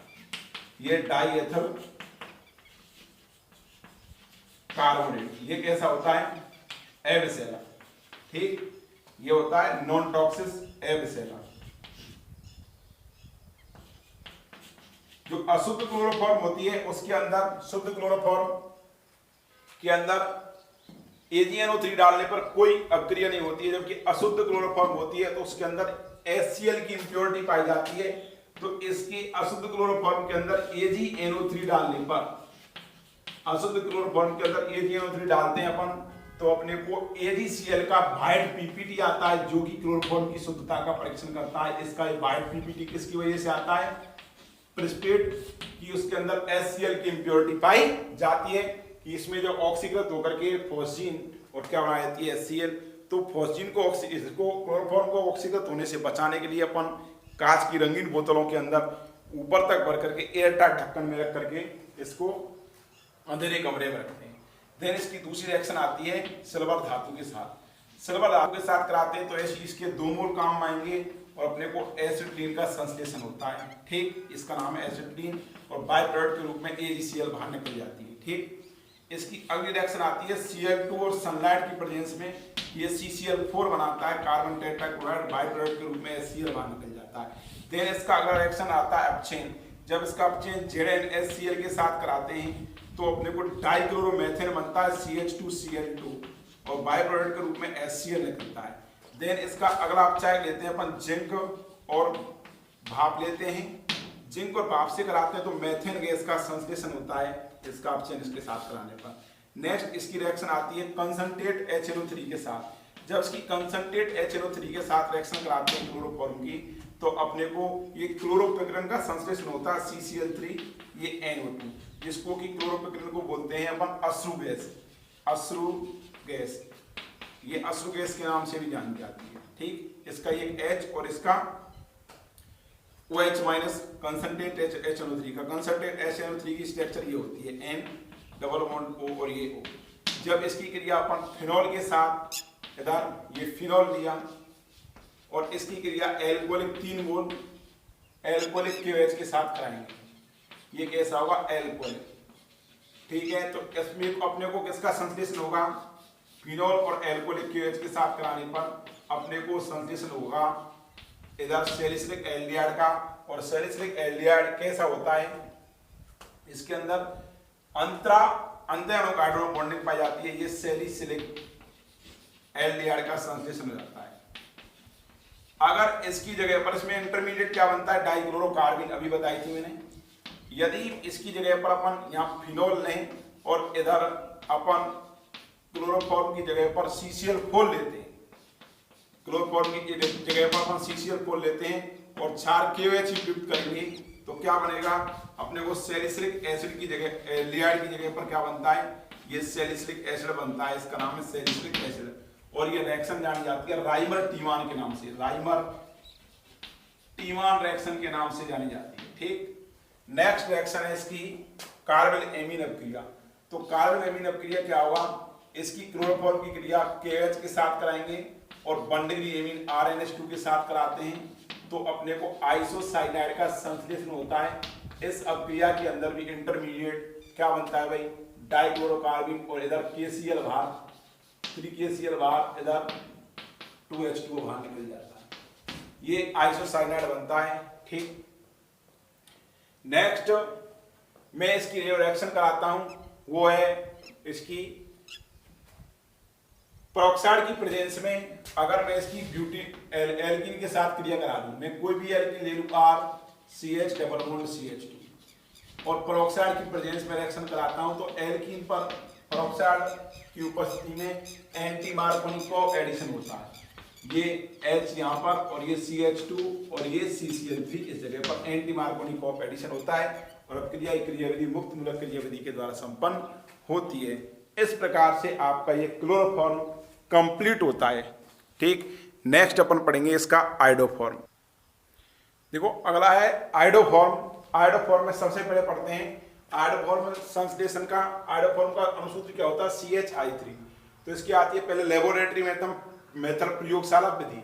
तो प्रयोगशाला में जैसे कि अपन ने क्लोरोफॉर्म को बनाया था प्रयोगशाला में, बिल्कुल सेम ऐसे ही अपन इसको बनाते हैं आयोडोफॉर्म को। तो इसको प्रयोगशाला में किस प्रकार से बनाएंगे, इसको बनाने के लिए अपन काम में क्या लेंगे, एसीटोन या एथिल अल्कोहल की क्रिया NaOH और I2 के साथ कराते हैं। तो किसका संश्लेषण होता है, आयोडोफॉर्म का संश्लेषण होता है। मैं यहाँ पर केमिकल रिएक्शन लिख रहा हूँ, किसकी, लेबोरेटरी मेथड की। केमिकल रिएक्शन क्या है, इधर फिर इसकी मैकेनिज्म भी बिल्कुल हेलोफॉर्म रिएक्शन की जैसे पहले बताई थी, बिल्कुल सेम मैकेनिज्म ऑपरेट हो गई। यहाँ पर ये एथिल अल्कोहल लेते हैं, इस एथिल अल्कोहल की क्रिया इधर NaOH और ये I2 के साथ कराते हैं। तो अपने को जो मिथाइल समूह वाला पार्ट है, ये वाला पार्ट, तो ये आयोडोफॉर्म बनाएगा CH3। ये कितने कार्बन बच रहे इसके अंदर, एक कार्बन बच रहा है, इसके अलावा ये एक कार्बन का ये कार्बोक्सिलिक अम्ल बन जाएगा, ये O- और ये Na+। साथ के साथ में सब प्रोडक्ट के रूप में NaI भी बाहर निकलता है, ठीक, और H2O भी बाहर निकलता है, ये H2O। यहाँ पर बैलेंस करते हैं समीकरण को, तो यहाँ पर इधर ये 4I2 काम आएगा और इधर ये 6 NaOH काम आता है। तो इधर ये 3I तो यहाँ पर फ्लिप हो गई, ये 5 NaI यहाँ पर ये निकल जाते हैं, 5 और 3 8 हो गए। इधर H2O, यहाँ पर ऑक्सीजन के कितने मोल युक्त हो गए, ऑक्सीजन के सोडियम कंप्लीट आयोडीन कंप्लीट होती है, इधर ये 3 मोल H2O निकल जाते हैं, ये H2O के निकल जाते हैं 3 मोल बाहर, 3 मोल H2O निकल जाती है, ये 3 मोल H2O निकल जाती है कंप्लीट रिएक्शन के अंदर, 3 मोल नहीं सॉरी, इधर ये 5 मोल H2 बाहर निकलती है जब इसके साथ रिएक्शन कराते हैं। 3 मोल तो एसीटोन के साथ निकलती है, ये 5 मोल H2 बाहर निकल जाती है। इसकी मैकेनिज्म देख लेंगे अपन कंप्लीटली। ठीक, ये तो इसकी एथिल अल्कोहल के साथ रिएक्शन हुई कंप्लीटली। जब इसकी रिएक्शन एसीटोन के साथ कराते हैं तो 3 मोल H2 बाहर निकलता है। इधर देखना, ये एसीटोन लिया, जब एसीटोन की क्रिया यहाँ पर 4I2 की जगह 3I2 प्रयुक्त होता है और इधर ये 6NaOH की जगह 4NaOH प्रयुक्त होता है। इधर इसकी क्रिया कराते हैं अपन, इसको गर्म करते हैं, हीट करते हैं, इसको भी यहाँ पर हीट करेंगे। ये त्रिभुज का साइन है डेल्टा का, ये हीट का साइन है। ये मेथिल समूह वाला पार्ट तो आयोडोफॉर्म बनाएगा, इसका मेथिल समूह वाला पार्ट ये CH3 बन गया। कार्बन कितने बच गए यहाँ पर 1 और 2 कार्बन बच गए, तो यहाँ पर 2 कार्बन का लवण बन जाएगा सोल्ट, सोडियम एसीटेट O- और ये Na+। ठीक, उसके बाद यहाँ पर ये कितना आयोडीन कितना निकल चुका है, 3 निकल चुका है, 3NaOH यहाँ पर बाहर निकल जाते हैं, 3Na। ठीक, इधर Na कंप्लीट हो गया, 314, आयोडीन भी कितना हो गया 336, इधर ये 3H2 यहाँ पर बाहर निकल जाता है। ये बैलेंस कंप्लीट बैलेंस रिएक्शन है एथिल एसीटोन के साथ में। आपको बैलेंस नहीं करके आए तब भी आपको ये याद रखना है कि मेथिल समूह वाला पार्ट है 2 या 2 का मेथिल समूह वाला पार्ट है, ये आयोडोफॉर्म बनाता है और शेष बचा हुआ भाग है वो क्या बनाता है, सॉल्ट बनाता है। इसकी मैकेनिज्म देखते हैं अपन, मैकेनिज्म संपन्न क्या होगी। तो मैं एथिल अल्कोहल के साथ देख लूं या इसके साथ देख लूं, मैकेनिज्म मैं पहले ही बता चुका हूं, ये है आयोडोफॉर्म की मैकेनिज्म। तो इसमें जब NaOH की क्रिया अपन I2 के साथ कराते हैं तो 2 मोल लेंगे अपन, यहाँ पर 1 मोल भी ले सकते हैं, कोई दिक्कत नहीं। 1 मोल से कराएंगे तब भी रिएक्शन कैरी आउट हो जाएगी। यहाँ पर 2 मोल से कराएंगे तो यहाँ पर NaOI बन जाएगा, सोडियम हाइपो आयोडेट बन जाएगा। ये Na बाई सोडियम आयोडाइड बाहर निकल जाता है और ये Na इधर ये H2 बाहर निकल जाता है, सॉरी यहाँ पर ये H2 बाहर निकल जाएगा। जब 1 मोल से रिएक्शन कराएंगे तो H2 बाहर नहीं निकलता है, HI बाहर निकलता है। HI की अपचायक प्रवृत्ति होती है, इस वजह से यहाँ पर ये बनता है Na। ये बनने वाला सोडियम हाइपो आयोडाइड है, ये रिएक्शन करेगा किसके साथ, ये आयोडीनेटिंग एजेंट की तरह कार्य करेगा और ये ऑक्सीडाइजिंग एजेंट की तरह। तो ये इसको टूओल को इधर इसको ये H दिखा दिया मैंने, क्या करेगा ये NaOI ये ऑक्सीडाइजेशन करेगा किसका, एथेन का एसिड एल्डिहाइड के अंदर। कैसे करता है, इधर ये NaOI को मैं ऐसे लिख सकता हूं NaO- और I+, क्योंकि आयोडीन की विद्युतता कम है। ये H+ को लेगा यहां से, HI निकाल देगा बाहर, ये -HI निकल गया बाहर। ठीक, इधर ये O- यहां पर रह गया, ये O- अपने इलेक्ट्रॉन सप्लाई करेगा इस जगह पर, ये इलेक्ट्रॉन इसके लिए देगा, ये इलेक्ट्रॉन जैसी देगा तो H+ बाहर निकल जाएगा, H+, ये NaO- ये NaOH बना लेते हैं बाहर, ये NaOH प्लस HI आपस में क्रिया करके ये NaI बना देगा और H2O बना देता है। कहानी समझ में आ गई, एक ही बात है इधर। तो क्या बन जाएगा अपने को यहाँ पर, ये CH3 C double bond O और ये H, ये एसिड एल्डिहाइड बन जाता है ऑक्सीजन होकर के। मैं वापस रिपीट करता हूँ, ये H+ को लेगा, ये 2 इलेक्ट्रॉन छोड़ के जाएगा तो ये O- रह गया, H+ को लेगा, इसको H+ को H+, ये 2 इलेक्ट्रॉन निकल गए H+, ये H+, ये NaOH- के साथ क्रिया करके NaOH बना लेता है। ठीक, ये O- आ गया, ये O- इलेक्ट्रॉन जब सप्लाई करेगा तो डबल बॉन्ड A आ जाएगा, ये H+ निकले H, क्या निकलेगा H-, तो इलेक्ट्रॉन लेकर के जाएगा हाइड्राइड के रूप में, तो ये H- I+ के साथ HI निकाल देगा बाहर। ये HI और NaOH आपस में क्रिया करके एसिड बेस रिएक्शन देकर के यहाँ पर एसिड हो गया, बेस हो गया, Na और H2 निकाल देते हैं बाहर। कोई दिक्कत किसी को, ये बन गया यहाँ पर। देन इसके बाद अगली जो NaOH के साथ रिएक्शन, NaI के साथ रिएक्शन होगी वो इसका आयोडीनीकरण होगा। क्या करेगा, आयोडीनीकरण। तो यहाँ पर मैंने इसको निकाल दिया, इसको मैं ऐसे लिख सकता हूँ, इधर समझाने के तौर पर बताया मैंने, OH, ये H लिख दिया। ठीक, अब इसकी NaOH के साथ रिएक्शन कराऊंगा, तो NaOH के साथ कराऊंगा तो 3 मोल काम में आएंगे।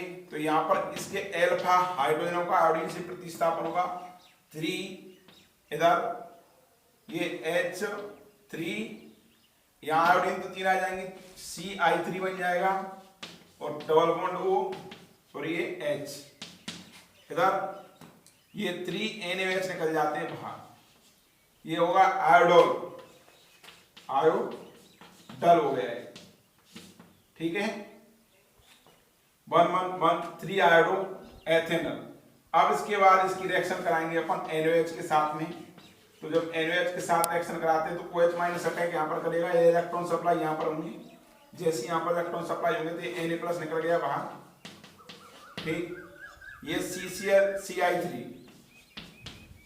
ये C यहाँ पर, ये OH, ये O माइनस और ये H, ये बेस्ट लिविंग ग्रुप है। ये 2 इलेक्ट्रॉन निकल करके ये निकल जाएगा बाद, जब ये इलेक्ट्रॉन सप्लाई करेगा तो ये क्या बन गया CI3 माइनस, और ये फॉर्मिक एसिड बन गया C डबल बॉन्ड O और ये OH और ये H। देन इसमें क्या होगा, H प्लस का निष्कासन होगा। ये इलेक्ट्रॉन, दोनों इलेक्ट्रॉन्स को एक कौन सप्लाई करेगा, यहाँ पर ये H प्लस को ले जाएगा, और जैसे ही H प्लस को ले जाता है तो ये CHI3 बन जाएगा, और ये बन जाता है HC डबल बॉन्ड O और ये O माइनस, ये फॉर्मेट सॉल्ट, फॉर्मेट सॉल्ट बन जाएगा। फॉर्मेट सॉल्ट से Na प्लस बाइंड होकर के सोडियम फॉर्मेट बना लेता है। इस प्रकार ये इसकी मैकेनिज्म पूरी होती है। इसकी आयोडोफॉर्म की जो मैकेनिज्म है वो किस प्रकार से संपन्न होगी, इसको आपको मैंने मैकेनिज्म बता दिया है। मैंने आपको 3rd टाइम इसकी मैकेनिज्म को रिपीट किया है। देन इसकी आती है, इसके आयोडोफॉर्म बनाने की प्रयोगशाला विधि कंप्लीट होती है। इसके फिर आते हैं आयोडोफॉर्म के भौतिक गुणधर्म। तो मैं आपको भौतिक गुणधर्म बता रहा हूँ। तो ये आयोडोफॉर्म होता है बेटा, जो बनता है ये पीले रंग का होता है। कैसा होता है, पीले रंग का। तो इसको बनाने के लिए क्या करते हैं, प्रयोगशाला के अंदर आपको बता दिया है कि जब एथेनॉल या एसीटोन को NaOH और I2 के साथ गर्म किया जाता है तो पीले रंग की वाष्प बनती है, जिसको कि आयोडोफॉर्म के नाम से जाना जाता है। तो इसकी आयोडोफॉर्म की मैकेनिज्म कंप्लीट हो गई। देन इसके भौतिक गुण में बोलता हूं कि आयोडोफॉर्म क्या होता है। आयोडोफॉर्म पीले रंग का ठोस होता है।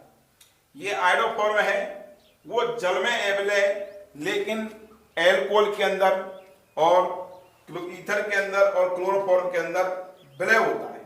ठीक, आयोडोफॉर्म आयोडोफॉर्म है जो क्लोरोफॉर्म से अधिक क्रियाशील होता है और ये विघटित होकर के आयोडीन गैस देता है।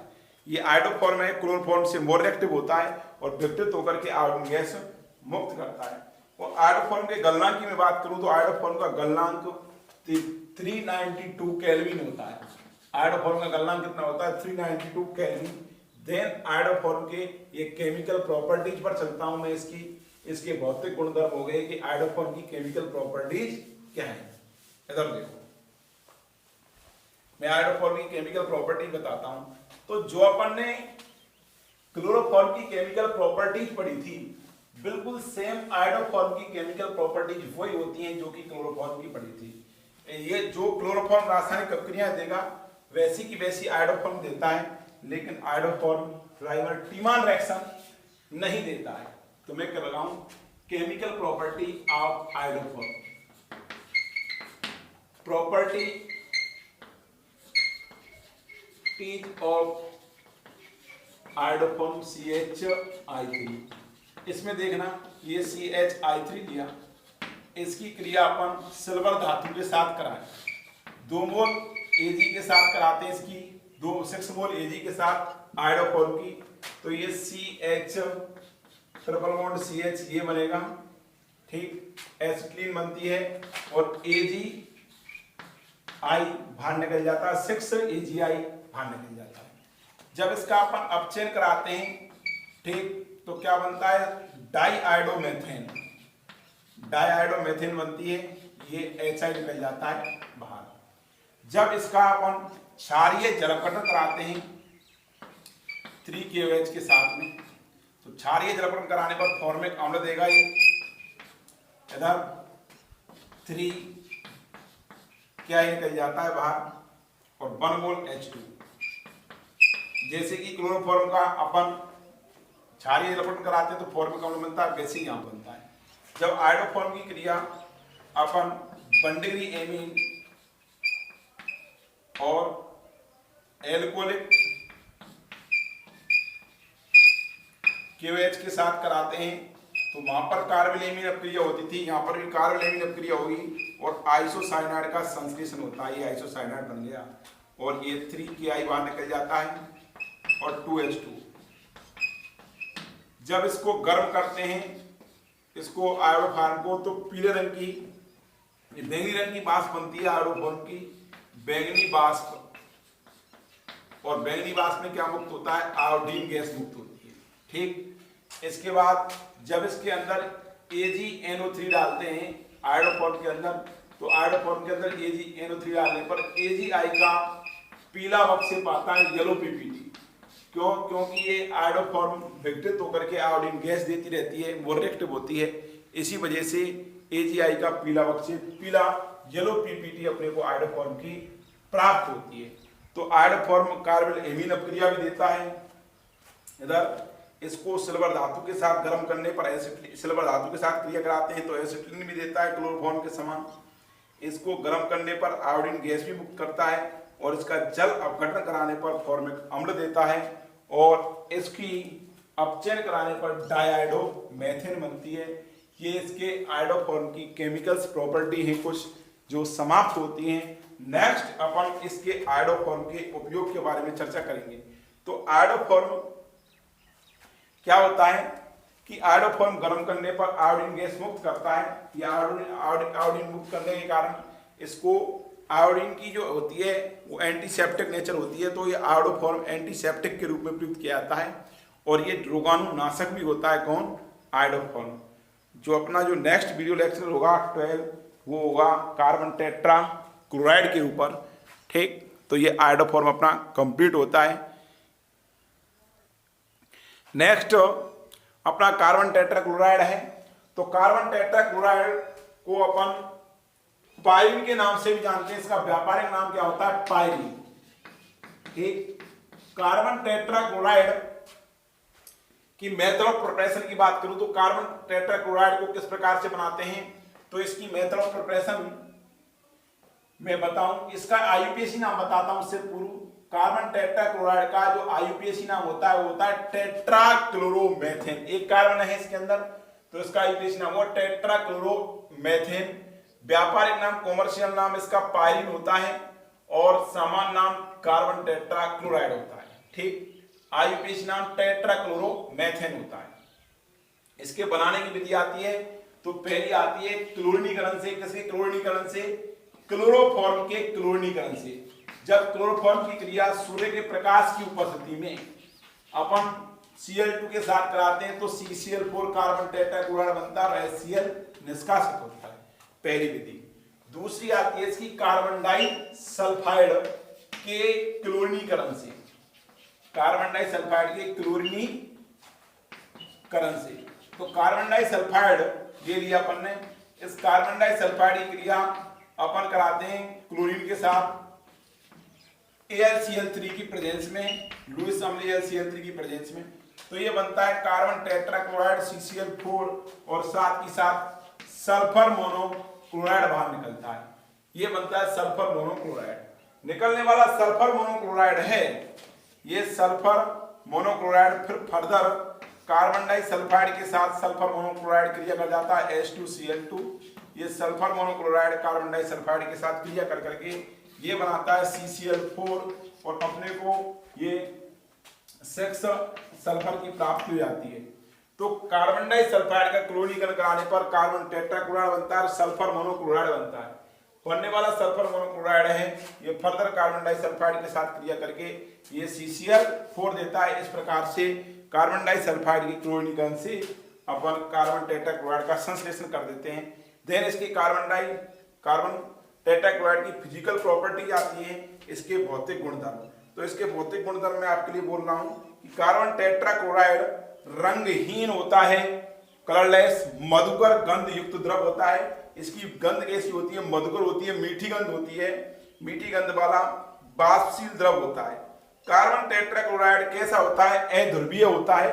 तो ये अध्रुवीय होने के कारण ये जल में अवलय एवं कार्बन, ये बेंजीन विलायक है, कार्बनिक विलायक, अध्रुवीय विलायक जैसे एक बेंजीन है, इधर क्लोरोफॉर्म है जो अध्रुवीय विलायक है, और हेक्सेन है, इसके अंदर साइक्लोहेक्सेन है, इसके अंदर क्या होता है, विलयशील होता है, क्योंकि कार्बन टेट्राक्लोराइड स्वयं क्या होता है, अध्रुवीय होता है।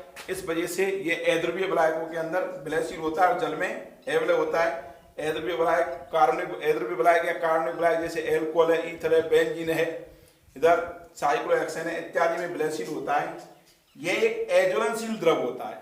कौन, कार्बन टेट्राक्लोराइड कैसा होता है, ये अज्वलनशील होता है, इसके अंदर आग नहीं लगती है, इसलिए इसका उपयोग आग बुझाने के लिए भी किया जाता है। और कार्बन टेट्रा क्लोराइड है, इसका व्यापारिक नाम मैं आपको बता चुका हूं कि इसका व्यापारिक नाम क्या होता है, इसका व्यापारिक नाम पायरीन होता है। देन इसकी केमिकल प्रॉपर्टीज पर आता हूं कि कार्बन टेट्राक्लोराइड की केमिकल प्रॉपर्टीज क्या है। तो एक एक करके अपन इसकी केमिकल प्रॉपर्टीज का अध्ययन करते हैं। देखो, राइमर टीमान रिएक्शन में कार्बन टेट्राक्लोराइड की बता ही चुका हूं, इसके अंदर यही इंपॉर्टेंट है। तो इसकी केमिकल प्रॉपर्टीज क्या है, केमिकल प्रॉपर्टी देखो इधर, जब फिनॉल की क्रिया, ये फिनॉल लिया अपन ने, इसकी क्रिया CCl4 के साथ और क्षार एल्कोहलिक KOH के साथ क्रिया कराते हैं।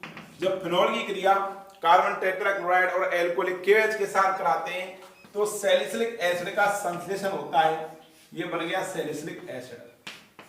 ये OH और COOH प्लस ये 4KCl बाहर निकल जाता है और 2H2। इधर सुनना, बनने वाला ये सैलिसिलिक एसिड है, इसके अंदर अंतराणु हाइड्रोजन बॉन्डिंग पाई जाती है। क्या पाई जाती है, अंतराणु हाइड्रोजन बॉन्डिंग पाई जाती है। इस वजह से अंतराणु नहीं, सॉरी, अंतःअणु हाइड्रोजन बॉन्डिंग पाई जाती है। मैं यहां पर बता रहा हूं अंतःअणु हाइड्रोजन बॉन्डिंग क्यों पाई जाती है। ये OH, ये C डबल बॉन्ड O और ये OH, इस प्रकार से इसके अंदर अंतःअणु को H बॉन्डिंग देखने को मिलती है और अंतःअणु H बॉन्डिंग की वजह से ही इसका ऑर्थो उत्पाद मेजर बनता है। ठीक है, पैरा उत्पाद नहीं बनता है। इसका नाम है सैलिसिलिक एसिड और ये रिएक्शन कहलाती है राइमर टीमान रिएक्शन। मैं आपको पहले ही बता चुका हूं इसको, राइमर टीमान रिएक्शन। ठीक, नेक्स्ट, बनने वाले सैलिसिलिक एसिड है, इसकी क्रिया यदि एसिटिल क्लोराइड CH3COCl और प्रीडिन की उपस्थिति में करा देते हैं तो इसका H और ये Cl ये बाहर निकल जाते हैं और अपने को 2-एसिटॉक्सी बेंजोइक एसिड की प्राप्ति होती है। ये CH3 आ जाएगा, इसका एसिडीकरण हो जाता है, इसका नाम है 2-एसिटॉक्सी बेंजोइक एसिड। और इस 2-एसिटॉक्सी बेंजोइक एसिड को अपन जानते हैं एस्प्रिन के नाम से। और एक एस्प्रिन क्या है, एक दर्द निवारक औषधि है। तो जब बनने वाले सैलिसिलिक एसिड है, इसकी एसिडीकरण करा देते हैं अपन एसिटिल क्लोराइड और प्रीडिन की उपस्थिति में, तो ये 2-एसिटॉक्सी बेंजोइक एसिड बनता है जो कि एस्प्रिन है, एक दर्द निवारक औषधि है। एस्प्रिन को कभी भी खाली पेट नहीं लेते। एस्प्रिन एक टैबलेट है जो कि दर्द निवारक और ज्वरनाशी होती है। क्योंकि एस्प्रिन है, इसको अगर खाली पेट ले लेते हैं तो ये जल अपघटित होकर के और क्या बनाएगी, अपन खाली पेट एस्प्रिन को लेंगे तो ये अमाशय में जाकर के ये जल अपघटित होकर के ये सैलिसिलिक अम्ल बनाती है और एसिटिक एसिड बनाएगी। यहाँ पर ये इसका जल अपघटन होगा तो यहाँ पर H जुड़ेगा, यहाँ पर OH जुड़ने पर ये एसिटिक एसिड बनाएगा और ये क्या बनेगा, H जुड़ने पर यहाँ पर ये सैलिसिलिक एसिड बनता है। तो अमाशय में एसिटिक एसिड और सैलिसिलिक अम्ल की बाहुलता हो जाती है और अमाशय के अंदर खुद के अंदर जठर रस के अंदर HCl का स्त्राव होता है तो अमाशय के अंदर एसिडिटी बढ़ जाती है और एसिडिटी बढ़ने पर अमाशय की दीवारों पर अल्सर या घाव हो जाते हैं। इसी वजह से एस्प्रिन को कभी भी डॉक्टर्स हैं वो खाली पेट लेने की सलाह नहीं देते। बहुत अच्छा इंपॉर्टेंट क्वेश्चन बनता है, कई बार आया है, बिफोर लास्ट ईयर आया था कि एस्प्रिन को खाली पेट क्यों नहीं लेना चाहिए। ठीक है ना, तो इसका हाइड्रोलाइसिस करवाएंगे तो ये H2O देंगे, तो यहाँ से विघटित होकर के ये क्या बना लेगा, ये इधर सैलिसिलिक एसिड और साथ के साथ एसिटिक एसिड बन जाता है। ठीक, ये इसकी राइमर-टीमर रिएक्शन होती है। जब कार्बन टेट्राक्लोराइड का अपन अपचयन, मैं बता ही चुका हूं, जब कार्बन टेट्राक्लोराइड का अपचयन अपन लोहे और भाप के साथ कराते हैं तो क्लोरोफॉर्म का संश्लेषण होता है, आंशिक अपचयन बोलते हैं इसको। आंशिक अपचयन कराने पर किसका संश्लेषण होता है, क्लोरोफॉर्म का। ये रिएक्शन भी मैंने आपको करा दी है क्लोरोफॉर्म के बनाने में।